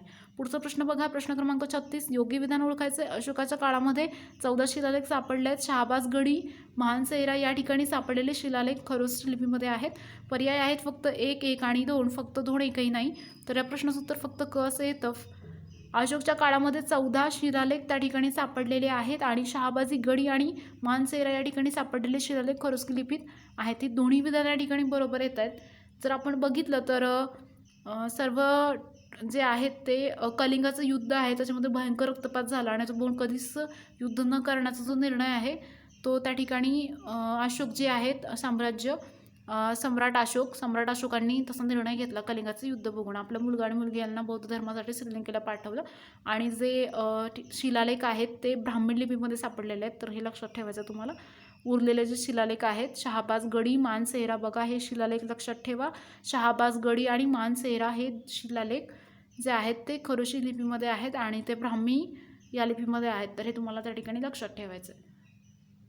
पुढचा प्रश्न, प्रश्न क्रमांक 37. खालीलपैकी कोणत्या ठिकाणी सम्राट अशोकाचे शिलालेख सापडले आहेत. ढवली, गिरनार, कालसी, सोप्रा. फक्त 1, 1 आणि 2, 2 आणि 3 आणि सर्व. तर ढवली, गिरनार, कालसी, सोप्रा या ठिकाणी सम्राट अशोक जे आहेत त्यांचे शिलालेख सापडलेले आहेत. आणि तर बघा ढवली आता आपण बघितलं ते ठिकाण कुठं येतं तर ओडिसा या ठिकाणी सध्या येतं. गिरनार जे आहे ते जुनागड येथे आहे. कालसी जे आहे ते उत्तराखंड या ठिकाणी आहे. तसंच बघितलं तर सोप्रा जे आहे ते महाराष्ट्रामध्ये येतं. यांचे जे लोकेशन्स आहेत ते लक्षात ठेवायचं. ढवली ओडिसामध्ये येते, गिरनार जुनागडमध्ये येते, कालसी उत्तराखंड, सोप्रा महाराष्ट्रामध्ये. कलिंगाच्या युद्धाचा रक्तपात झाला तो बघून त्यांनी युद्ध न करण्याचा त्या ठिकाणी सम्राट अशोकाने निर्णय घेतलेला आहे. पुढचा प्रश्न बघूया. सम्राट अशोकाच्या अभिलेखाचं विभाजन खालीलपैकी कोणत्या प्रकारामध्ये करता येतं. पर्याय आहेत शिलालेख, स्तंभालेख, गुहालेख. पर्याय आहेत फक्त 1, 1 आणि 2. वरील सर्व एकही नाही. तर वरील सर्व शिलालेख, स्तंभालेख आणि गुहालेख हे जे आहेत ते सम्राट अशोकाचे अभिलेख आहेत आणि शिलालेख, स्तंभालेख, गुहालेख यांचं विभाजन हे जे आहे ते विभाजनाचे त्या ठिकाणी प्रकार आहेत. तसंच बघितलं तर बघा अशोकाच्या इतिहासामध्ये जर बघितलं तर अभिलेखावरून त्यांचं ज्ञान होतं आहे. अभिलेखाचं आहे एक अभिलेख जो आहे तो विभाजनामध्ये बघितलं तर त्यांचा इतिहास जो आहे त्याचं त्या ठिकाणी ज्ञान आपल्याला प्राप्त होतं आहे. रक्तपात बघितला आहे कलिंगाच्या युद्धातला आणि तो बघून त्यांनी युद्ध न करण्याचा निर्णय घेतला. बौद्ध धर्मासाठी मुलगा आणि मुलगी यांना श्रीलंकेला पाठवले. पुढचा प्रश्न आहे योग्य विधान ओळखा. स्तंभालेखमध्ये अशोकाच्या प्रशासकीय बाबींचा उल्लेख आहे. शिलालेख हे अशोक व्यक्तिगत जीवनाची माहिती देतात. पर्याय आहेत फक्त 1, 1 आणि 2, फक्त 2 आणि एकही नाही, फक्त 1 असं या ठिकाणी असं उत्तर येतं. स्तंभालेखमध्ये अशोकाच्या प्रशासकीय बाबींचा उल्लेख होतो. हे विधान या ठिकाणी बरोबर होतं आहे. आणि जर बघितलं तर वैयक्तिक जीवनाची जी माहिती आहे अशोक सम्राट यांची तर ती लघु शिलालेखामध्ये मिळते आपल्याला. लघु शिलालेखामध्ये नाही, लघु शिलालेखामध्ये त्या ठिकाणी भेटते. तर लघु शिलालेख त्यांचं वैयक्तिक जीवनाची माहिती देते म्हणून हे विधान चुकीचं त्या ठिकाणी ठरतं आणि स्तंभालेखमध्ये अशोकाच्या प्रशासकीय बाबींचा उल्लेख आहे आणि हे विधान या ठिकाणी बरोबर येतं आहे. तर बघा कलिंगाचं युद्ध झालं आणि रक्तपात बघून युद्ध न करण्याचा निर्णय त्यांनी घेतला आहे. पुढचा प्रश्न बघूया. प्रश्न क्रमांक 40. मुद्रा राक्षस नाटकाचे लेखक कोण होते. विशाखा दत्त, चाणक्य, कुमारगुप्त आणि समुद्रगुप्त. तर विशाखा दत्त हे जे आहेत ते त्या ठिकाणी मुद्रा राक्षस हे जे आहेत ते नाटकाचे लेखक होते आणि हे जे नाटकाचे लेखक आहेत ते विशाखा दत्त आहेत. आणि हे जे नाटक होतं त्याच्यामध्ये नेमकं काय होतं तर बघा धनानंदाचे जुलमी प्रशासनाविषयी त्या ठिकाणी माहिती दिलेली आहे त्यांनी. धनानंदाच्या जुलमी जे प्रशासन आहे त्याविषयी त्या ठिकाणी त्यांनी माहिती दिलेली आहे. तर हे त्या ठिकाणी तुम्ही लक्षात ठेवा. धनानंदाच्या जुलमी प्रशासनाची माहिती. मुद्रारक्षक या नाटकाचे लेखक आहेत विशाखा दत्त. तर हे लक्षात ठेवा. प्रश्न क्रमांक 41. सातवाहन राजवंशाचे संस्थापक कोण होता? पर्याय बघा, सिमुक सातकर्णी प्रथम, राजाहाल सातकर्णी द्वितीय. तर पर्यायमध्ये बघा फक्त एक, एक आणि दोन, फक्त दोन आणि सर्व. तर याचं उत्तर या ठिकाणी बघा, सिमुक हे जे आहे ते सातवाहन राजवंशाचे जे होते ते संस्थापक त्या ठिकाणी होते. आणि जर आपण बघितलं तर जो कण्व राजा होता सुशर्मा याला ठार केलं. कुणी ठार केलं तर जे सिमुक आहेत, सिमुक यांनी कण्वराजा जो आहे सुशर्मा याला ठार केलं आणि आपली जी सत्ता आहे ती त्या ठिकाणी त्यांनी प्रस्थापित केलेली आहे. आणि तसंच जर बघितलं तर पुरातनामध्ये जर बघितलं तर याचं वर्णन जे आहे ते शिशुक आणि सिंधुक असं केलेलं आहे. शिशुक आणि सिंधुक असं या ठिकाणी केलेलं आहे. तर हे लक्षात ठेवा, वर्णन जे आहे ते शिशुक आणि सिंधुक असं त्या ठिकाणी केले गेलेलं आहे. सातवाहनांच्या 30 राजांनी एकूण 460 वर्ष राज्य केलेलं आहे. सातवाहनांची जी राजधानी आहे ती आहे पैठण. तर हे लक्षात ठेवा, सातवाहनांची राजधानी हेही विचारलं जाऊ शकतं परीक्षेला. सातवाहनांची जी राजधानी आहे ती पैठण ही होती. पुढचा प्रश्न बघूया, प्रश्न क्रमांक 42. योग्य विधान ओळखायचं आहे. सातवाहनांच्या 30 राजांनी एकूण 460 वर्ष राज्य केलं. सातवाहनांची राजधानी पुणे ही होती. तर बघा, पर्यायमध्ये फक्त एक, एक आणि दोन, फक्त दोन, एकही नाही. तर या उत्तर येतं फक्त एक. हे जो विधान आहे ते बरोबर आहे. दुसरं विधान या ठिकाणी चूक आहे. सातवाहनांच्या 30 राजांनी एकूण 460 वर्ष राज्य केलं आणि सातवाहनांची राजधानी पुणे ही होती. तर हे जे विधान आहे ते या ठिकाणी चूक आहे. सातवाहनांची जी राजधानी होती ती पैठण होती. तर हे विधान या ठिकाणी चुकीचं ठरतं आणि हे बरोबर ठरते. तसेच बघा, आपण जर बघितलं तर सातवाहन जे राजवंशाचे संस्थापक होते ते सुमुख होते. तर संस्थापक लक्षात ठेवायचे, सुमुख हे जे आहेत ते संस्थापक होते.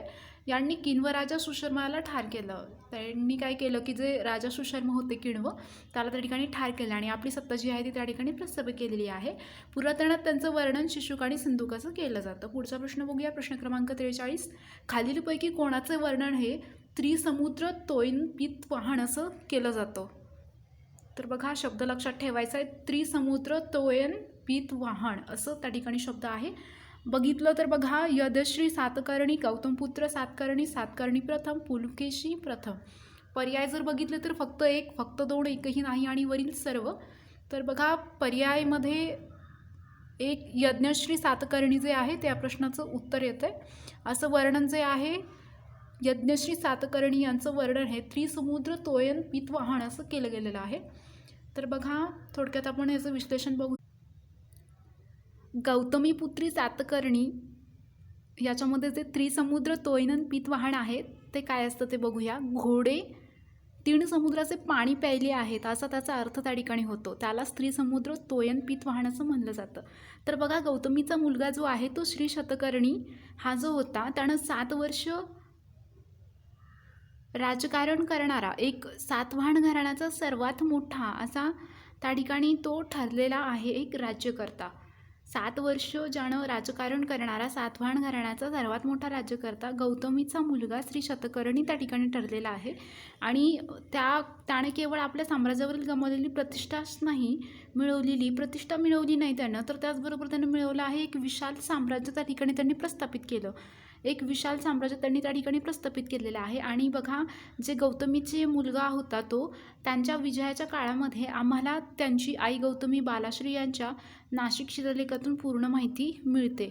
तर नाशिकचा जो शिलालेख आहे त्याच्यामधून माहिती त्या ठिकाणी मिळत आहे गौतमीच्या त्या मुलाची.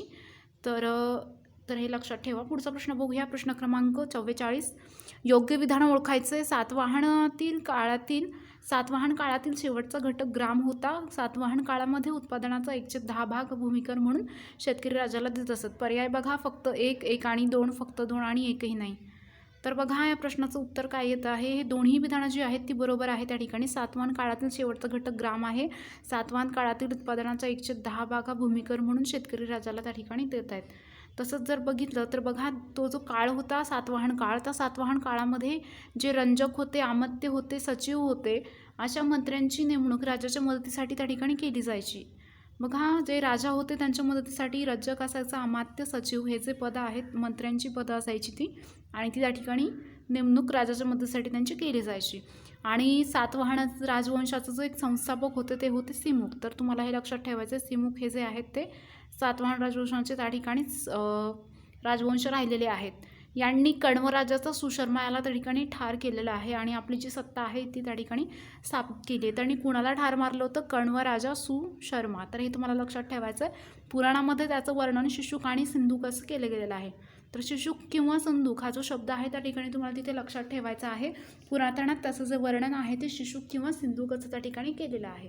तर पुढचा प्रश्न आपण बघूया. प्रश्न क्रमांक 45. योग्य विधान ओळखा. शुंग घराण्याचा संस्थापक पुष्यमित्र शुंग होता. त्यानं ब्रह्मतीर्थ मौर्य राजाचा खून करून मौर्य सत्ता नष्ट केली. फक्त एक, फक्त दोन, फक्त दोन, एकही नाही. तर बघा, जर आपण बघितलं तर ब्रह्मस्त्र मौर्य राजाचा खून करून मौर्य सत्ता नष्ट केली आहे. पर्याय बघा, फक्त एक, एक आणि दोन, फक्त दोन, एकही नाही. याचं उत्तर फक्त क असं येतं. एक आणि दोन हे जे आहेत ते त्या ठिकाणी ही विधानं जी आहेत ती योग्य आहेत. शुंग घराण्याचा संस्थापक पुष्यमित्र शुंग होता. ब्रह्मस्त्र मौर्य राजाचा खून करून मौर्य सत्ता नष्ट केलेली आहे. तर बघा, आपण थोडक्यात जाणून घ्यायचं ॲनालिसिस. जे शुंग होते त्या घराण्याची जी राजधानी होती त्या ठिकाणी ती पाटलीपुत्र अशी त्या ठिकाणी होती. आणि जे पुष्यमित्र शुंग होतं त्यांनी ग्रीकांच्या आक्रमणाला त्या ठिकाणी विरोध केलेला आहे. तर हे पण तुम्हाला लक्षात ठेवायचं आहे. ग्रीकांच्या आक्रमणाला त्यांनी त्या ठिकाणी विरोध केलेला आहे. आणि शुंग साम्राज्याचे संस्थापक ते होते आणि ते पहिले राजा त्या ठिकाणी होते. तर हे तुम्हाला लक्षात ठेवायचं आहे. ते जे होते ते शुंग घराण्याचे राजे होते. आणि बघा, यापूर्वी ते मौर्य साम्राज्यामध्ये सामान्य होते आणि शेवटी बघा शुंग साम्राज्याचे संस्थापक त्या ठिकाणी राहिलेले आहेत, पुष्यमित्र शुंग. तर हे तुम्हाला लक्षात ठेवायचं आहे. पुढचा प्रश्न बघूयात. प्रश्न क्रमांक 46. योग्य विधान ओळखायचं. खारवेल ही चेदी वंशाचा प्रतापी राजा होता. खारवेल यांचा भिक्षुराज असाही उल्लेख करण्यात येतोय. पर्याय बघा, फक्त एक, एक आणि दोन, फक्त दोन, एकही नाही. तर याचं उत्तर फक्त क असं या ठिकाणी येतं आहे. म्हणजे एक आणि दोन हे जे विधान आहेत ते दोन्ही बरोबर विधान आहेत. खारवेल हा चेदी वंशाचा प्रतापी राजा होता हे विधान बरोबर येतं आहे. खारवेल यांचा भिक्षुराज असाही उल्लेख करण्यात येतो हे विधान देखील या ठिकाणी बरोबर येते. तर बघा, आपण एक्सप्लेनेशन बघूया याचं. खारवेल हा जो आहे ते एक चेदी वंशाचे प्रतापी राजा त्या ठिकाणी होता. तसेच बघा, खारवेल यांनी जे जैन भिक्षुक आहेत त्यांना ग्रामदान दिलेलं आहे. मौर्य साम्राज्याच्या पडझडीमुळं कलिंगामध्ये चेदी घराण्याची त्या ठिकाणी स्थापना झाली. मौर्य साम्राज्य जे होतं त्यांची जी पडझड झाली त्याच्यामध्ये कलिंगामध्ये चेदी घराण्याची त्या ठिकाणी स्थापना झाली. आणि असा अंदाज आहे की जी चंदी राजघराणे आहे त्याच्यामध्ये कलिंग येथे स्थापन झालेल्या बुदेलखंडाच्या चेदी घराण्याचे उपविभाग होते. खरवेला या घराण्याचा तिसरा राजा होता आणि त्यांनी कलिंग चक्रवर्ती त्यांना तिथं म्हटलं गेलेलं आहे. कलिंग चक्रवर्ती असं त्या ठिकाणी म्हटलं गेलेलं आहे खरवेला यांना. तरी तुम्हाला लक्षात ठेवायचं, खरवेला यांना कलिंग चक्रवर्ती असं म्हटलं गेलं आहे. आणि उदयगिरीमध्ये हतिगुफाच्या वर एक शिलालेख आहे ज्याच्यामध्ये एक स्तुती लिहिलेली आहे आणि त्या कौतुकाप्रमाणेच ते जैन धर्माचे अनुयायी होते. तर जैन धर्माचे अनुयायी होते आणि त्यांनी एक शिलालेख तिथे आहे उदयगिरी हत्तीगुफामध्ये. त्यांची जी स्तुती आहे त्याच्यामध्ये ती लिहिलेली आहे आणि त्याच्या कौतुकाप्रमाणे ते जैन धर्माचे त्या ठिकाणी अनुयायी देखील होते. पुढचा प्रश्न. तिसऱ्या संगम परिषदेत खालीलपैकी कोणते ग्रंथ रचले गेले? मणिमेकलाई, जीविका चिंतामणी, तिरुकुलार. पर्याय फक्त एक, एक आणि दोन, दोन आणि तीन आणि सर्व. तर हे सर्व पर्यायामध्ये मणिमेकलाई, जीविका चिंतामणी, तिरुकुलार हे जे आहेत हे सर्व जे काही आहेत ते तिसऱ्या संगम परिषदेमध्ये रचलेले ग्रंथ आहेत.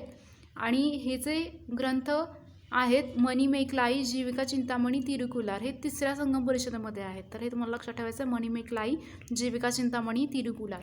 पुढचा प्रश्न बघूया. प्रश्न क्रमांक 48. सोळ या घराण्याविषयी योग्य विधान ओळखायचं आहे. उदयपूर हे चोळ संस्थेचं केंद्र होतं. एलार या राजानं श्रीलंका जिंकून 50 वर्ष राज्य केलं. पर्याय बघा, फक्त एक, एक आणि दोन, फक्त दोन, एकही नाही.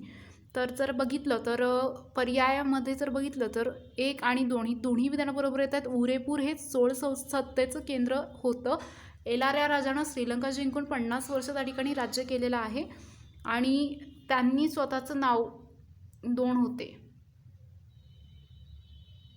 पुढचा प्रश्न बघा. प्रश्न क्रमांक 49. खालील विधानावरून राजाचं नाव ओळखायचं आहे. पहिलं विधान बघा, हा शक वंशाचा राजा होता. दुसरा आहे आणि सुदर्शन तलावाची डागडुजी केली होती. आणि तिसरं विधान आहे यानं सर्वात जास्त लांबीची लेख संस्कृतमध्ये कोरून घेतलेले आहेत. पर्याय बघा रुद्रदमन, राजेश्वर, राजशेखर, राजाहाल. तर बघा रुद्ररमण असं रुद्रदमन असं या ठिकाणी असं आन्सर येतं आहे. यांनी हे जे आहेत ते क्षकवंशाचे राजे होते. सुदर्शन तलावाची डागडुजी त्यांनी केली होती आणि सर्वात जास्त लांबीचा जो लेख आहे तो संस्कृतमध्ये त्यांनी कोरून घेतलेला आहे. तर ही तिन्ही विधानं जी आहेत ते रुद्रदमन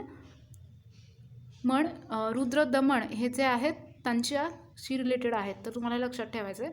पुढचं बघा प्रश्न क्रमांक 50.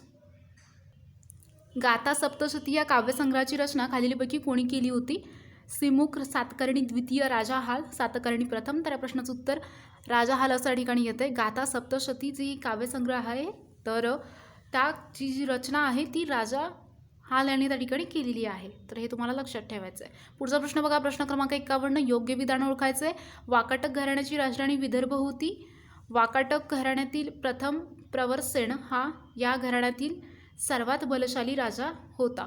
तर बघा पर्याय बघा फक्त 1, 1 आणि 2, फक्त 2, एकही नाही. तर आज उठून जर बघितलं तर प्रश्नाचं उत्तर 1 आणि 2 ही जी दोन्ही विधानं आहेत ती बरोबर आहेत. वाकाटक घराण्याची राजधानी विदर्भ त्या ठिकाणी होती आणि वाकाटक घराण्यातील प्रथम प्रवरसेन आणि हा या घराण्यातील सर्वात बलशाली राजा त्या ठिकाणी राहिलेला आहे. तर ही दोन्ही विधानं त्या ठिकाणी बरोबर आहेत.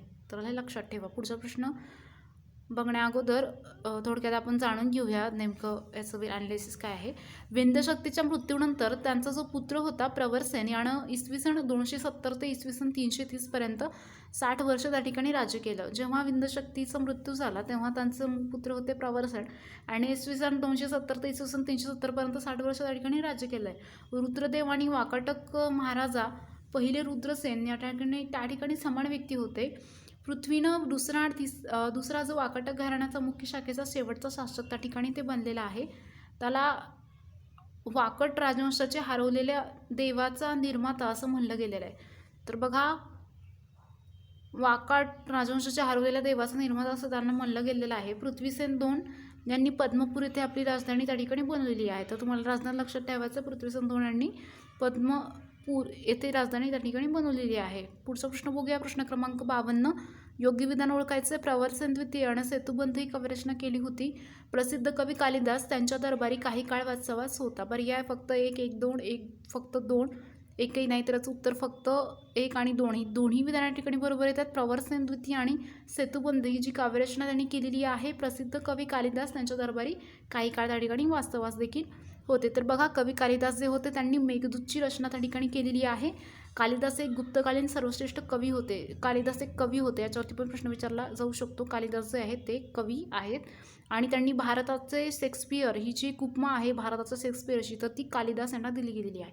तर हे तुम्हाला लक्षात ठेवायचं. भारताचे शेक्सपियर म्हणून कालिदास यांना ओळखलं जातं. पुढचा प्रश्न बघायचा आपल्याला प्रश्न क्रमांक 53.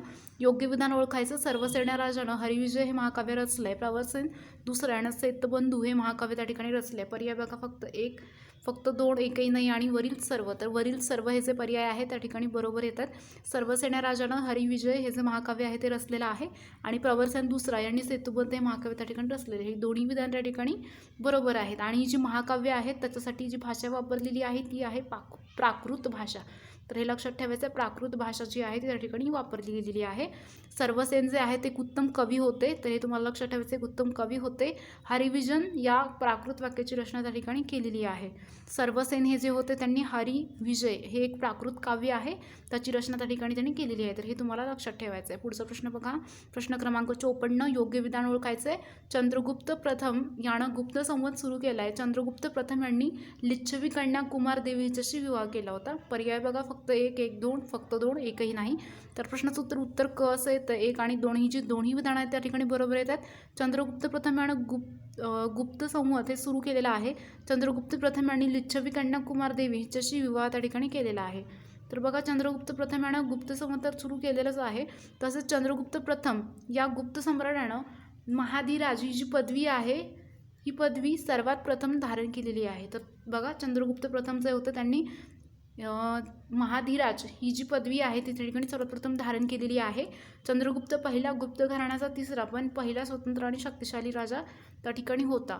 आणि बघा आरोहणाची जी तारीख आहे ती 311 ते 320 ए आणि AD त्या ठिकाणी निश्चित करण्यात आलेली आहे. आणि काही लोकांचा असा विश्वास आहे की त्याच तारखेपासून गुप्त संवतची स्थापना झाली आहे. ही जी ईडी आहे 311 ते 320 गुप्त संवतची स्थापना त्या ठिकाणी या तारखेपासूनची आहे असं बऱ्याच जणांचं त्या ठिकाणी मानणं आहे. पुढचा प्रश्न बघायचा आपल्याला, प्रश्न क्रमांक 55. योग्य विधान या ठिकाणी तुम्हाला ओळखायचं. सर्वसेन हा एक उत्तम कवी होता. यानं हरिविजय या प्राकृत काव्याची रचना केली आहे. पर्याय बघा, फक्त एक आणि दोन, फक्त दोन, एकही नाही. तर याचं उत्तर फक्त क असं येतं, 1 आणि 2. सर्वसेन हा एक उत्तम कवी होता. हरिविजय या प्राकृत वाक्याची रचना त्यांनी त्या ठिकाणी केलेली आहे. तर ही दोन्ही विधानं या ठिकाणी बरोबर आहेत. पुढचा प्रश्न आपल्याला बघायचा आहे, प्रश्न 56. योग्य विधान आपल्याला या ठिकाणी ओळखायचं आहे. इसवी सन 313 मधुरा वल्लभी येथे प्रथम जैन परिषद भरली गेली. इसवी सन 453 वल्लभी येथे दुसरी जैन परिषद भरवली गेली. तर बघा, पर्याय फक्त एक, दोन, फक्त दोन आणि एकही नाही. तर 1 आणि 2 ही दोन्ही जे विधानं आहेत ते या ठिकाणी बरोबर येतात. इसवी सन 313 मधुरा वल्लभी येथे प्रथम जैन परिषद भरली, हे विधान बरोबर येते.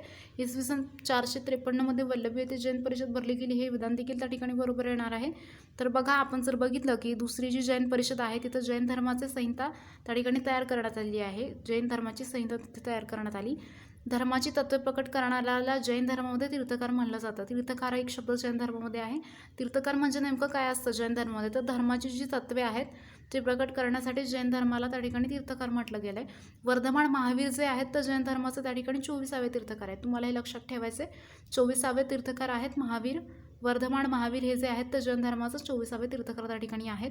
वर्धमान महावीर हे इसवी सन पूर्व 599 ते इसवी सन पूर्व 527 असं त्या ठिकाणी त्याचं कालखंड आहे. आणि कुंडग्राम येथे त्यांचा जन्म झालेला आहे. जन्मस्थळ लक्षात ठेवा, कुंडग्राम. लक्षात ठेवा, हे कुंडग्राम येथे जन्म झालेला आहे. पुढचा प्रश्न बघूया, प्रश्न क्रमांक 57. कवी कालिदास यांनी खालीलपैकी कोणता ग्रंथ रचलाय? मेघदूत, ऋतुसंहार, मालविकाग्निमित्र. पर्याय आहेत फक्त 1, 2, 2 आणि 3 आणि सर्व. तर बघा, मेघदूत, ऋतुसंहार, मालविकाग्निमित्र हे जे आहेत, हे जे तिन्ही ग्रंथ आहेत ते कालिदास कवी यांनी त्या ठिकाणी रचलेले आहेत. तसेच बघा, आणखीन एक ग्रंथ त्यांचा आहे अभिज्ञान शाकुंतलम नावाचा.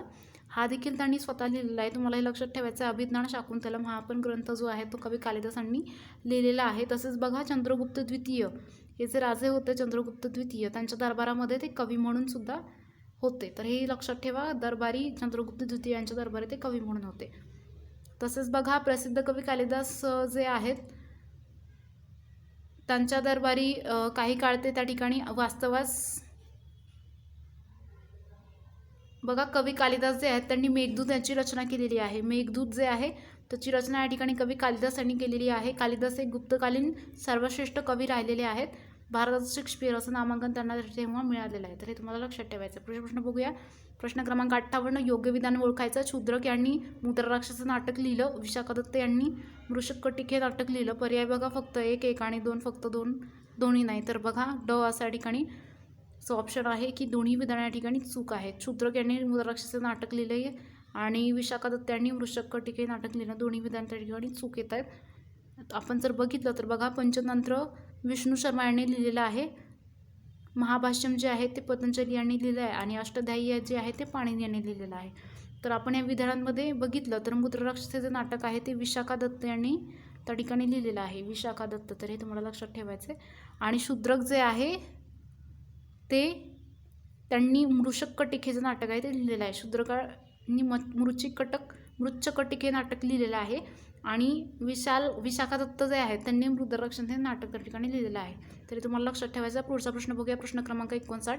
खालील विधानावरून राजाचं नाव ओळखा. पहिला जो वाक्य आहे ते आहे, याचा कालखंड इसवी सन 335 ते इसवी सन 380 होता. दुसरं विधान आहे, यांच्या काळात गुप्त साम्राज्याचा मोठ्या प्रमाणात विस्तार झाला होता. तिसरे विधान आहे, यांनी त्यांच्या राज्याच्या उत्तरेकडील 9 दक्षिणेकडील 12 राज्यांचा पराभव केला होता. पर्याय बघा, समुद्रगुप्त, चंद्रगुप्त, स्कंदगुप्त, सर्वसेन. तर समुद्रगुप्त असं या ठिकाणी याचं ऑप्शन येईल. हे जे राजा आहेत ते यांच्याशी निगडीत आहे. त्यांचा कालखंड 335 ते 380 होता. गुप्त साम्राज्याचा मोठ्या प्रमाणात त्यांनी त्या ठिकाणी विस्तार केलेला आहे. त्यांनी त्यांच्या राज्याचा उत्तरेकडील 9 दक्षिणेकडील 12 राज्यांचा त्या ठिकाणी पराभव केलेला आहे. तर हे जे आहे ते चंद्रगुप्त यांच्याविषयी सांगण्यात आलेलं आहे. तर बघा, आपण जर थोडक्यात आणखीन बघितलं तर त्यांचा कालखंड जो आहे तो लक्षात ठेवायचा आपल्याला. इथं सन 335 ते 380 तर हा जो कालखंड आहे तो लक्षात ठेवा. आणि त्यांचं साम्राज्य कोणतं होतं तर गुप्त साम्राज्य होतं. हे तुम्हाला लक्षात ठेवायचं. गुप्त साम्राज्य होतं समुद्रगुप्ताचं. तर हे लक्षात ठेवा. पुढचा प्रश्न बघूया, प्रश्न क्रमांक 60. पुढचा प्रश्न बघा, प्रश्न क्रमांक 60. खालीलपैकी कोणत्या गुप्त सम्राटाला भारताचा नेपोलियन असं म्हटलं जातं? समुद्रगुप्त, चंद्रगुप्त, स्कंदगुप्त, सर्वजण. तर याचं उत्तर समुद्रगुप्त असं या ठिकाणी येतं. त्यांना भारताचा नेपोलियन असं म्हटलं गेलं. त्यांचा जर कालखंड बघितला तर 335 ते इसवी सन 380 असं त्या ठिकाणी आहे. त्यांच्या काळामध्ये गुप्त साम्राज्य होतं, तसं मोठ्या प्रमाणावर विस्तार पण झालेला आहे. पुढचा प्रश्न बघूया, प्रश्न क्रमांक 61. पुष्पवती वंशाला वर्धन वंश असे म्हणून ओळखले जाते. दुसरा विधान आहे, या वंशाच्या राजधानीचं ठिकाण ठाणेसर होतं. पर्याय बघा, फक्त 1, 1 आणि 2, फक्त 2 आणि 1ही नाही. या प्रश्नाचं उत्तर बघा, फक्त 1 आणि 2 ही दोन्ही विधान या ठिकाणी बरोबर आहेत. पुष्पवती वंशाला वर्धन वंश म्हणून ओळखलं जातं आणि या वंशाच्या राजधानीचं जे ठिकाण होतं ते ठाणेसर असं या ठिकाणी होतं. तसेच बघा, ठाणेसर सध्या कुठं स्थित आहे तर हरियाणा हे जे राज्य आहे तिथे ठाणेसर हे सध्या आहे. तर हे तुम्हाला लक्षात ठेवायचं आहे. आणि वंशाच्या राजधानीचं ठिकाण त्या ठिकाणी ठाणेसर होतं. पुष्पवती वंशाला वर्धन वंश असे म्हणून ओळखले जाते. तर हे वर्धन वंश होतं, त्याची राजधानी होती ठाणेसर. पुढचा प्रश्न बघा, प्रश्न क्रमांक 62. योग्य विधान ओळखायचं. इसवी सन 606 मध्ये हर्षवर्धन सत्तेत आला आणि याला हर्षसंवत असे म्हणतात. हर्षवर्धनच्या राजधानीचं ठिकाण कनौज होतं. पर्याय बघा, फक्त 1, 1 आणि 2, फक्त 2, 1ही नाही. तर फक्त 1 आणि 2 ही दोन्ही विधान या ठिकाणी बरोबर येतात. इसवी सन 606 मध्ये हर्षवर्धन सत्तेमध्ये आला आहे आणि याला हर्षसंवत असं त्या ठिकाणी म्हटलं जात आहे. हर्षवर्धन यांच्या राजधानीचं ठिकाण जे आहे ते आहे कनौज असं या ठिकाणी त्याचं आहे. जर इसवी सन बघितलं तर 606 त्या ठिकाणी आहे, हे तुम्हाला लक्षात ठेवायचं आहे. राजधानीचं ठिकाण कनौज या ठिकाणी तुम्हाला लक्षात ठेवायचं आहे. तसेच बघा, कनौज हे सध्याचे उत्तर प्रदेशमधील फरुदाबाद हे जे ठिकाण आहे उत्तर प्रदेशामध्ये फरुदाबाद, ते सध्या कनौज जे आहे ते सध्या उत्तर प्रदेशमधील फरुखाबाद हे आहे. ऐहोळ येथील शिलालेखामध्ये त्यांच्या साकोलोत्तर वतनात असं उल्लेख त्या ठिकाणी आहे. चालुक्य घराण्यातील दुसरा पुलकेशी आणि हर्षवर्धन याचा पराभव त्या ठिकाणी केलेला आहे. आणि जर बघितलं तर साकोलोत्तर पथनात हे संपूर्ण उत्तरेचा नाथ होय असं पण त्या ठिकाणी म्हटलं जातं. साकोलोत्तर पथनात म्हणजेच काय तर संपूर्ण उत्तरेचा नाथ असं त्या ठिकाणी त्याचा अर्थ आहे. पुढचा प्रश्न बघायचा आपल्याला, प्रश्न क्रमांक 63. योग्य विधान ओळखायचं आहे. ऐहोळ येथील शिलालेखामध्ये त्याचा साकोलोत्तर पथनात असा उल्लेख आहे. चालुक्य घराण्यातील दुसरा पुलकेशी यानं हर्षवर्धनचा पराभव त्या ठिकाणी केला होता. फक्त 1, फक्त 2, एकही नाही. वरील सर्व विधान या ठिकाणी बरोबर येतात. ऐहोळ येथील शिलालेखाचा साकोलोत्तर पथनात असा उल्लेख त्या ठिकाणी आहे. चालुक्य घराण्यातील दुसरा पुलकेशी आणि हर्षवर्धनचा त्या ठिकाणी पराभव केला होता. तर ही जी विधान आहे त्या ठिकाणी बरोबर येतात.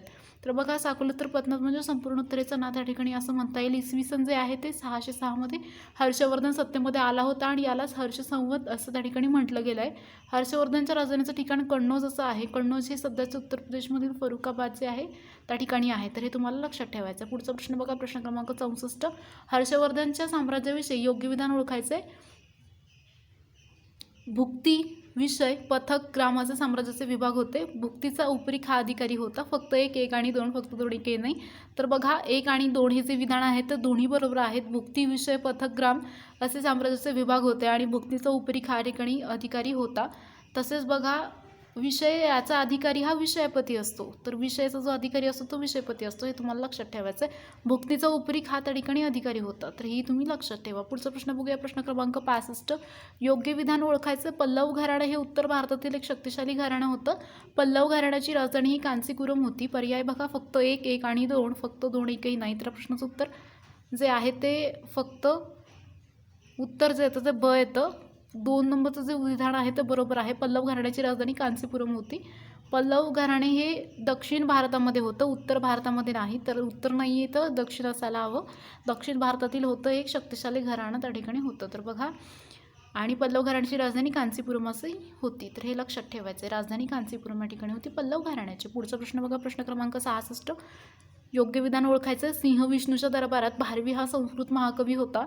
भारवी यांनी किरातार्जुनम ग्रंथ त्या ठिकाणी लिहिलेला आहे. पर्याय बघा, फक्त 1, 1, 2, फक्त 2, 1ही नाही. तर पर्याय क मध्ये फक्त 1 आणि 2 हे जे विधान आहेत. सिंह विष्णूच्या दरबारात भारवी हा संस्कृत महाकवी होता, हे विधान बरोबर येतं आहे. भारवी यांनी किरातार्जुनम ग्रंथ त्या ठिकाणी लिहिलेला आहे. तर हे दोन्ही विधान त्या ठिकाणी बरोबर येतात. सिंह विष्णूच्या दरबारामध्ये भारवी हा संस्कृत महाकवी होता. बघा, विष्णूच्या दरबारामध्ये भारवी हा जो आहे तो संस्कृत महाकवी होता. भारवी यांनी किरातार्जुनम हा जो ग्रंथ आहे तो ठिकाणी लिहिलेला आहे आणि ही दोन्ही विधान या ठिकाणी बरोबर आहेत. प्रश्न क्रमांक 67, परमेश्वर वर्णम पहिला याने खालीलपैकी कोणतं उपद धारण केलं आहे? पर्याय एकमल, लोकादित्य, गुणवंश, फक्त एक, एक, दोन, दोन आणि तीन आणि सर्व. तर सर्व, एकमल, लोकादित्य, गुणभजन हे जे आहेत ते परमेश्वर वर्णम पहिला यानं खालीलपैकी ह्या ज्या पदव्या आहेत उपाध्या त्यांनी धारण केलेल्या आहेत. आणि परमेश्वर वर्मम पहिला जे होते त्यांनी बघा जे मामल्लापूर आहे येथे गणेश मंदिर आहे आणि गणेश मंदिर त्या ठिकाणी मांडलेलं आहे. मामल्लापूर येथे गणेश मंदिर त्या ठिकाणी बांधण्यात आलेलं आहे. पुढचा प्रश्न आहे प्रश्न क्रमांक 68, योग्य विधान ओळखायचे. जयसिंह हा चालुक्य घराण्याचा पहिला राजा होता. ऐहोळे प्रशस्त करून चालुक्य घराण्याची माहिती मिळते. फक्त एक, एक आणि दोन, फक्त दोन आणि दोन्ही नाही. तर एक आणि दोन हे जे विधान आहेत ते दोन्ही बरोबर आहेत. जयसिंह हा चालुक्य घराण्याचा पहिला राजा होता आणि ऐहोळे प्रशस्त करून चालुक्य घराण्याची त्या ठिकाणी माहिती मिळते. बघा जयसिंह जे आहे ते चालुक्य घराण्याचे पहिले राजे त्या ठिकाणी होते. चालुक्य घराण्याचं मूळ कोणतं आहे तर अयोध्या आहे. तर मूळ लक्षात ठेवायचं आहे, अयोध्या त्या ठिकाणी मूळ येतं. पुढचा प्रश्न बघा प्रश्न 69, खालील विधानावरून राजाचं नाव ओळखा. यानं वातापिकोंड ही उपाधी धारण केली. याला महामल म्हणून ओळखलं जायचं. याचा कार्यकाळ इसवी सन 630 ते 668 होता. नरसिंहवर्मन पहिला पर्याय, महेंद्रवर्मन पहिलं, रविकीर्ती, हर्षवर्धन. तर प्रश्नाचं उत्तर नरसिंहवर्मन पहिला हे जे आहे असं येतं. ते एक वातापिकोंड उपाधी धारण करणारे होते. यालाच महामल्ल असं म्हणून ओळखलं गेलं आहे. त्यांचा कार्यकाळ जो आहे तो इसवी सन 630 ते 668 असा त्या ठिकाणी येतो आहे. आणि जर बघितलं तर वरील जी विधान आहेत ती सगळी नरसिंहवर्मन पहिल्यांच्या विषयीची आहेत. पुढचा प्रश्न बघा प्रश्न क्रमांक 70, ऐहोळे प्रशस्ती खालीलपैकी कोणी रचली होती? नरसिंहवर्मन पहिला, महेंद्रवर्मन पहिला, रविकीर्ती, हर्षवर्धन. तर प्रश्नाचं उत्तर रविकीर्ती असं येतं. ऐहोळे प्रशस्ती जी आहे ती रविकीर्ती यांनी रचलेली आहे. आणि जर बघितलं तर पुलकेशी दुसरा यांच्या दरबारामध्ये पुलकेशी दुसरा यांच्या दरबारामध्ये होता. ऐहोळे प्रशस्ती रविकीर्ती यांनी रचलेली होती. हर्षवर्धन इसवी सन 606 मध्ये हर्षवर्धन सत्तेमध्ये आलेले आहेत इसवी सन 606 मध्ये. हर्षवर्धन यांच्या राजधानीचं ठिकाण कन्नौज होतं आणि सध्या बघा कन्नौज कुठे आहे तर उत्तर प्रदेशमधील फरुखाबाद या ठिकाणी ते आहे. आणि जर बघितलं तर ऐहोळे ते शिलालेखामध्ये साकोलोत्तर पथनात असा उल्लेख त्या ठिकाणी त्याचा येतोय. आणि बघा साकोलोत्तर पथनात म्हणजे संपूर्ण उत्तरेचा नाथ आहे तसाचा अर्थ होतो. पुढचा प्रश्न बघूया प्रश्न क्रमांक 71, खालीलपैकी कोणत्या राजानं 2 अश्वमेध यज्ञ, एक राजसूद्न यज्ञ केलेला आहे? यज्ञश्री सातकर्णी, सातकर्णी प्रथम, गौतमीपुत्र सातकर्णी, पुलकेश्री प्रथम. तर याचं उत्तर सातकर्णी प्रथम असा ठिकाणी येईल. यांनी काय केलेलं आहे की अश्वमेध यज्ञ एक आणि राजसूद्न यज्ञ जे आहेत तर त्या ठिकाणी त्यांनी केलेले आहेत. तर बघा प्रथम सातकर्णी यांच्या शौर्यामुळे सातवाहन राजवंशातील सर्व राजे आपल्या नावासमोर सातवाहनऐवजी सातकर्णी असा शब्दप्रयोग त्या ठिकाणी करू लागले. प्रथम सातकर्णी जे होते त्यांनी जे त्यांचं शौर्य दाखवलं होतं प्रत्येक युद्धामध्ये वगैरे, तर त्यांच्या शौर्यामुळं सातवाहनचं जे राजवंश होते त्यातील जे सर्व राजे आहेत त्यांनी आपल्या नावासमोर सातवाहन न लावता एक सातकर्णी हा जो शब्दप्रयोग आहे त्या ठिकाणी केलेला आहे. तर हे लक्षात ठेवायचं, सातवाहन न वापरता सातकर्णी हा शब्दप्रयोग त्यांनी तिथं केलेला आहे. पुढचा प्रश्न बघूया प्रश्न क्रमांक 72, अवंती या महाजनपदाविषयी अयोग्य विधान ओळखायचे. विधान एक बघा, चंड प्रद्युक्त किंवा महासेन प्रद्युक्त हा राजा या राज्यात होऊन गेला. पश्चिम मध्य भारतातील गुजरात, राजस्थान, माळव्यांच्या देशामध्ये अवंतीचे विशाल राज्य होतं. पर्याय बघा फक्त एक, एक, दोन, फक्त दोन, दोन्ही नाही. तर बघा दोन्ही हे जे विधान आहेत ती अयोग्य नाही आहेत. तर बरोबर उदाहरणं आहेत ही दोन्ही. आणि प्रश्न विचारला अयोग्य, ही दोन्ही विधानं बरोबर आहेत. चंडप्रद्युक्त किंवा महासेन प्रद्युक्त राजा या राज्यात होऊन गेला विधान बरोबर आहे. पश्चिम मध्य भारतातील गुजरात, राजस्थान, माळव्याच्या देशात अवंतीचं विशाल राज्य होतं हे विधान बरोबर आहे. आपल्याला प्रश्न अयोग्य विधान विचारले म्हणून पर्याय दोन्ही विधानं अयोग्य, त्या प्रश्नाच्या दृष्टिकोनातून दोन्ही विधानं जी आहेत ती अयोग्य नाही आहेत.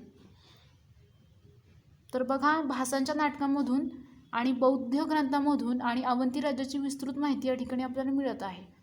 पश्चिम मध्य भारतातील गुजरात, राजस्थान आणि माळव्याच्या देशामध्ये अवंतीचं विशाल राज्य होतं. आणि चंडक प्रद्युक्त किंवा महासेन प्रद्युक्त हा जो राजा आहे ते राज्यामध्ये होऊन गेलेले आहेत. पुढचा प्रश्न बघा प्रश्न क्रमांक 73, अंग हे महाजनपद म्हणजे सध्याचा राष्ट्राश परिसर होता. बिहार, बंगाल, कर्नाटक, केरळ. तर बिहार अशा ठिकाणी याचं उत्तर येतं.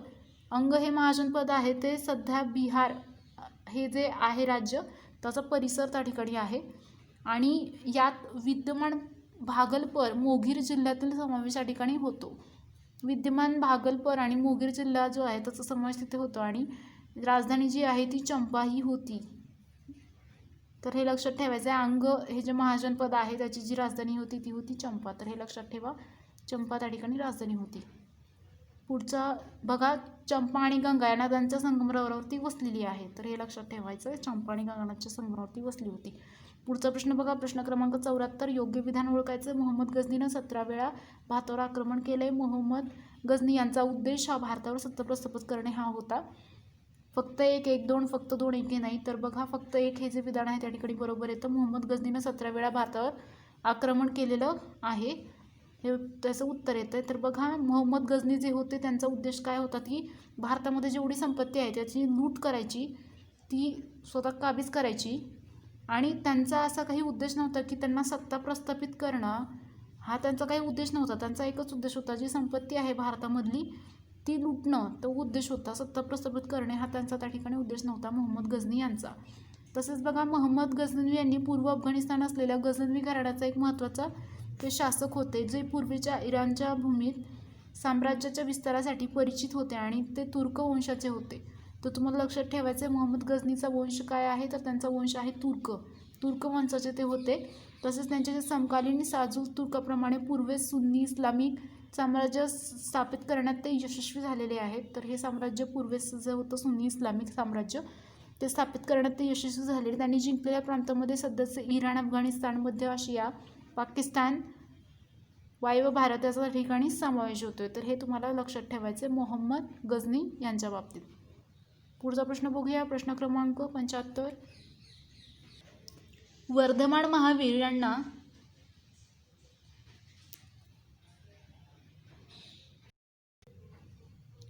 लोक जीण का म्हणू लागले? कारण त्यांनी सर्व इंद्रियांवर विजय मिळवला म्हणून, त्यांनी काही इंद्रियांवर विजय मिळवला म्हणून, लोकांना आवडते म्हणून, यापैकी नाही. तर बघा, या प्रश्नाचं उत्तर येतं आहे, त्यांनी सर्व इंद्रियांवरती विजय मिळवला म्हणून त्यांना लोक जीण असं म्हणू लागले होते. धर्माची तत्त्व प्रकट करणाऱ्याला जैन धर्मामध्ये तीर्थकार असं म्हटलं जातं. तसेच बघा, वर्धमान महावीर जे होते ते 24वे तीर्थकार होते जैन धर्माचे.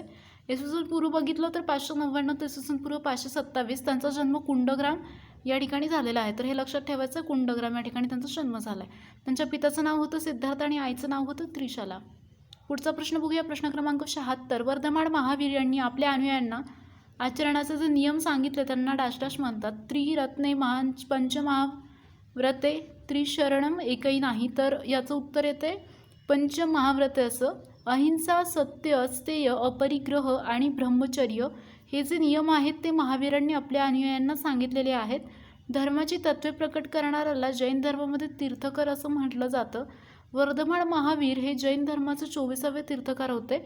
इसवी पूर्व 599 ते 527 हा त्यांचा कालखंड त्या ठिकाणी होता. कुंडग्राम या ठिकाणी त्यांचा जन्म झालेला आहे. पुढचा प्रश्न बघूया, प्रश्न क्रमांक 77. योग्य विधान ओळखायचं आहे.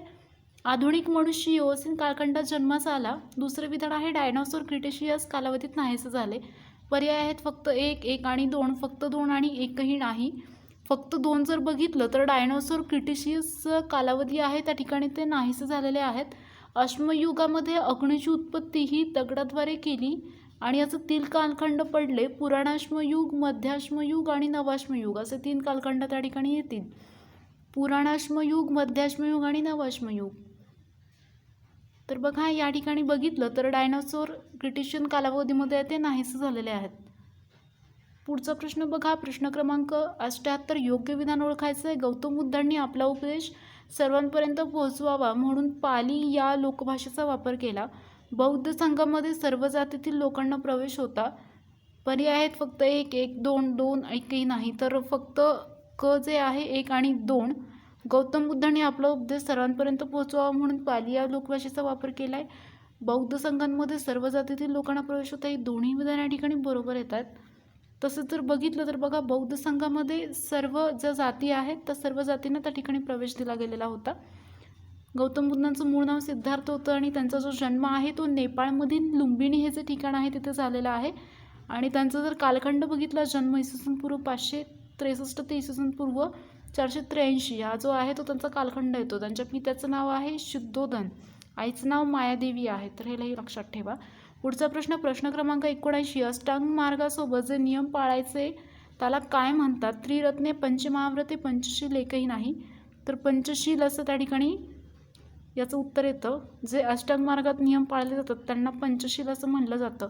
अहिंसा, सत्य असते, इंद्रिय संयम, हे मादक पदार्थाचा त्याग, हे जे आहेत ते त्या ठिकाणी समाविष्ट होत आहेत.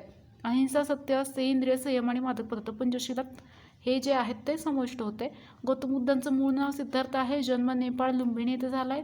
इसवी सन पूर्व 563 ते 483. तर हे सगळं तुम्ही लक्षात ठेवा. प्रश्न पुढचा बघा. प्रश्न क्रमांक 80. वर्धमान महावीर यांचे पहिले शिष्य कोण होते? पर्याय आहेत जमाली, जाधव, जनार्दन एकही नाही. तर बघा जमाली हे ठिकाणी याचं उत्तर येतं. वर्धमान महावीर यांचे पहिले शिष्य जमाली होते आणि जमाली हे त्यांचे जावई होते. धर्माची तत्त्वे प्रकट करणाऱ्याला जैन धर्मात तीर्थकर म्हणलं जातं. जैन धर्माचे 24वे तीर्थकार होते वर्धमान महावीर. 24वे तीर्थकार लक्षात ठेवा. इसवी सन पूर्व त्यांचा आहे 599 ते इसवी सन 527. कुंडग्राम येथे जन्म झाला आहे. पित्याचं नाव सिद्धार्थ आहे, आईचं नाव त्रिशाला आहे. तुम्हाला जर या प्रश्नाची या ठिकाणी PDF फाईल हवी असेल तर याची जी लिंक आहे ती मी खाली डिस्क्रिप्शन बॉक्स दिली आहे. प्राचीन इतिहासाचे जे प्रश्न मी आत्ता घेतले विथ ॲनालिसिस, त्याची लिंक मी तुम्हाला खाली डिस्क्रिप्शन बॉक्समध्ये दिली आहे. तिथे जाऊन तुम्ही याची PDF फाईल डाउनलोड करून घ्या आणि तुमच्या फ्रेंड्समध्ये देखील ती शेअर करा, जेणेकरून तुम्हाला जास्तीत जास्त लोकांपर्यंत ही माहिती पोहोचेल.